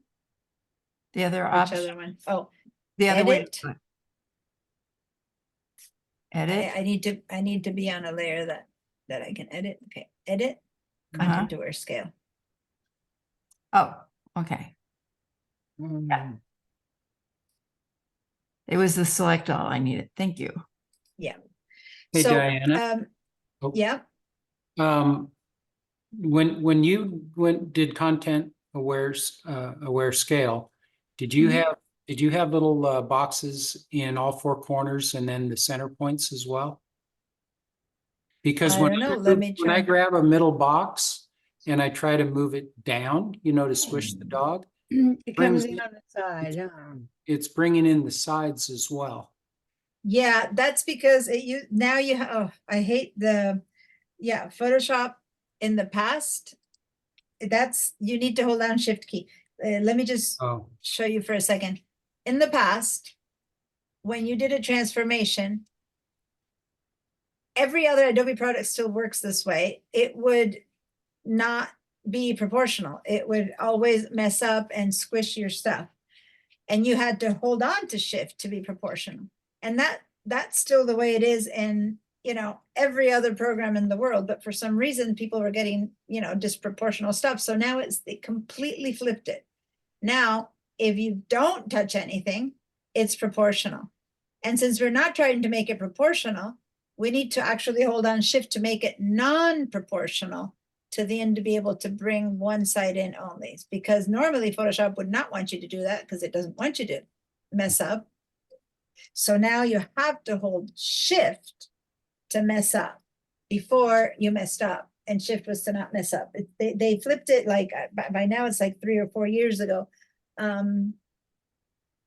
So since you're only trying to bring one side down, you have to hold Shift so that it does this in a non-proportional way. But Content Aware Scale is protecting it. It's protecting us so it's not doing the squish. I was trying to do it with this one, but this wasn't important enough for the photo to consider protecting. So that's why I was hoping that it would make the trees small and the background small and she'd stay right on top. But the computer doesn't consider her a subject, So that's why I went with this one, which is a clear subject. But I've done it with other stuff that's not so clear and it still works. I think just that woman amongst the trees was a little bit too obviously not important. But yeah, did it work now? yeah, it did. Thank you. Okay, great. You're welcome. I drug her from the bottom and that seemed to work pretty good. Yeah, bottom, top, doesn't matter. Whatever handle you use, as long as you hold down Shift, it will make it non-proportional. Thus, it'll do this. And this instead of this. And instead that. Or instead of that, it'll do that. Okay. All right. So yeah. So that's the Content Aware Scale, pretty powerful. When you Cute puppy dog. when you want to get rid of empty space but keep the important thing there to reformat your image for some reason or another. Okay. And I have to admit, in this photo, you could have just cut off the top because there's nothing there, right? But as I said, if there was grass or trees or something on this dog, it would have just made the tree squatter, which wouldn't mind, or it would make the mountains taller or shorter, but the dog would be fine in front. You know what I mean? It'll take care of other stuff and empty spaces and keep the subject unharmed or unaffected as much as it can. It did bring it down a tad. We saw that a little bit, but not much. All right. Any questions? Did that work? That was Right. cool. Wednesday is our last class. Okay, so take screenshots of this stuff, play around with retouching, changing, getting rid of stuff, adding stuff, and post some stuff for us to see. Okay. And Okay. yeah, and then yes, reformat some photo that you have and make it long and tall instead of thin. I'm just curious. I'm going to open and see if this is a very complicated image. I'm going to share again. I'm curious. This is a complicated image. What would it do here? There's no clear subject here. So I have no idea what it's going to choose to do. Let me see what it might do. Okay, so see what it's doing? It decided the bicycle is what it needs to protect. So it's making, and I'm exaggerating, but see how it's making, finally it's gotten too long, but it's making the house. Cool.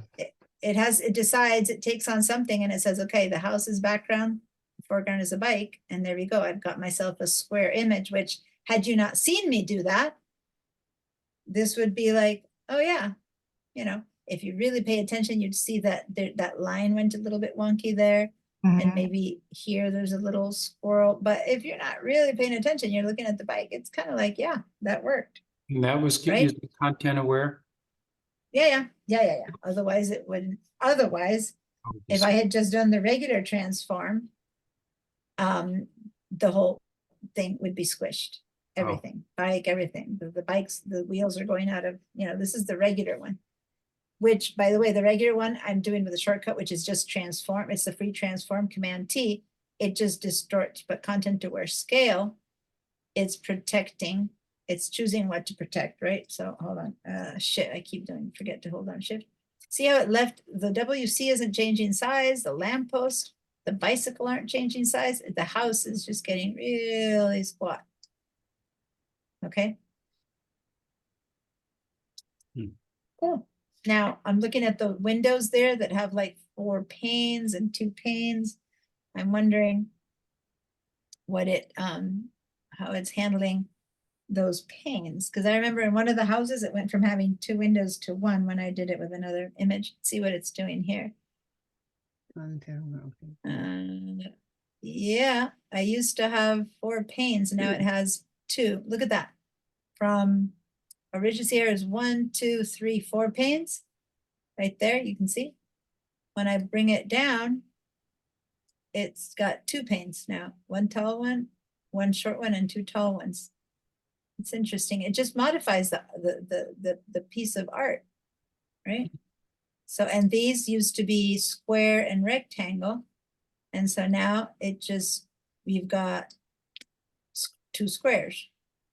So it works intelligently on everything to try to make it still look normal. If you start looking at what it adapted and what it didn't adapt, it's pretty amazing how it does it. It didn't just squish the windows, it just reduced a pane. Yeah, so anyway, it's pretty cool. All right. Okay. Well, I keep got a on lot geek- of homework. I can keep on geeking on this kind of stuff, so you guys just play on your own. Oh, I got right. a lot of homework. So I'll see you next This Wednesday. week, this okay? Wednesday. Sí, Eugenia, ¿qué tal tu hermana? ¿Cómo está? I don't think you should have a Christmas vacation. I think we should have more classes. Yeah, Está I mejor. don't think that's how it works. Okay. Bye, you guys. Good night. Bye. Sí, ¿tu hermana? Sí, en el hospital. Se Mm. quemó no la mitad del cuerpo, pero casi pero por suerte la pude ver en el teléfono. Ese día ¿En estaba muy mal yo. ¿En Pero, Argentina o dónde? La pude ver, o sea, no tiene teléfono, no tiene computadora, no tiene casa, no sabe dónde está su gato, no tiene nada. Se quedó sin nada. ¿Está Y acá todo en Estados Unidos o en en Argentina? Ushuaia. En en Ushuaia. Ushuaia. Ah, Viste que las casas son de madera. sí, como acá. Y parece que es normal. Mi hermana tiene 20 años vivir en Ushuaia, pero a ella nunca se le ha quemado, pero prendió un incienso como todos los días lo hace. Hace 40 y pico, mi hermana tiene 64 años y es guía de turismo. Todavía trabaja. Y prendió un incienso y es increíble. Se le voló la mechita esa al sofá y se le prendió todo. Y como viven con garrafas, se Sí. reventó todo. Sí. Horrible, pero se quemó toda la espalda, le están haciendo curaciones, pero se quemó todas las pieles, todas las capas de las pieles. Un espanto. No solamente es dolorosísimo, además es peligroso que no se le infecte nada, ¿no? Pero Sí, bueno, más que pero nada el dolor. para cómo mi hermana es de esas paranoicas que no quiere que las toquen, que no las curen, que los doctores no saben nada. Sí, Está pero es muy sobre vida o difícil. nada. Sí. Mi mejor amiga, el hermano, estaba en su casa cuando también explotó el gas, estaba tratando de prender una estufa, qué sé yo, y también fue un horror en el hospital. ¿Y está con- vivo? reemplazándole la piel. Está vivo, pero el dolor que sufrió Ah. al principio, pero bueno, se recuperó, está haciendo una vida Sí, normal, tiene por sí. supuesto muchas cicatrices, pero te tienen que reemplazar un montón de piel, o sea, Sí, es sí. es tremendo lo Es que puede hacer tremendo. la medicina, que en el pasado te morían, pero igual es muy feo. Che. Sí, pero te digo una Yo cosa, acá, yo te digo, me la encantan las comunidad de velas. Ushuaia, la comunidad de Ushuaia es increíble, porque a nosotros nos enteramos, yo me enteré un día más tarde, porque aquí ninguna de nosotras, yo no vivo con ellas, y las otras viven en Buenos Aires, una en Mar del Plata, la otra, la Lucila, Laura vive en Ushuaia, y yo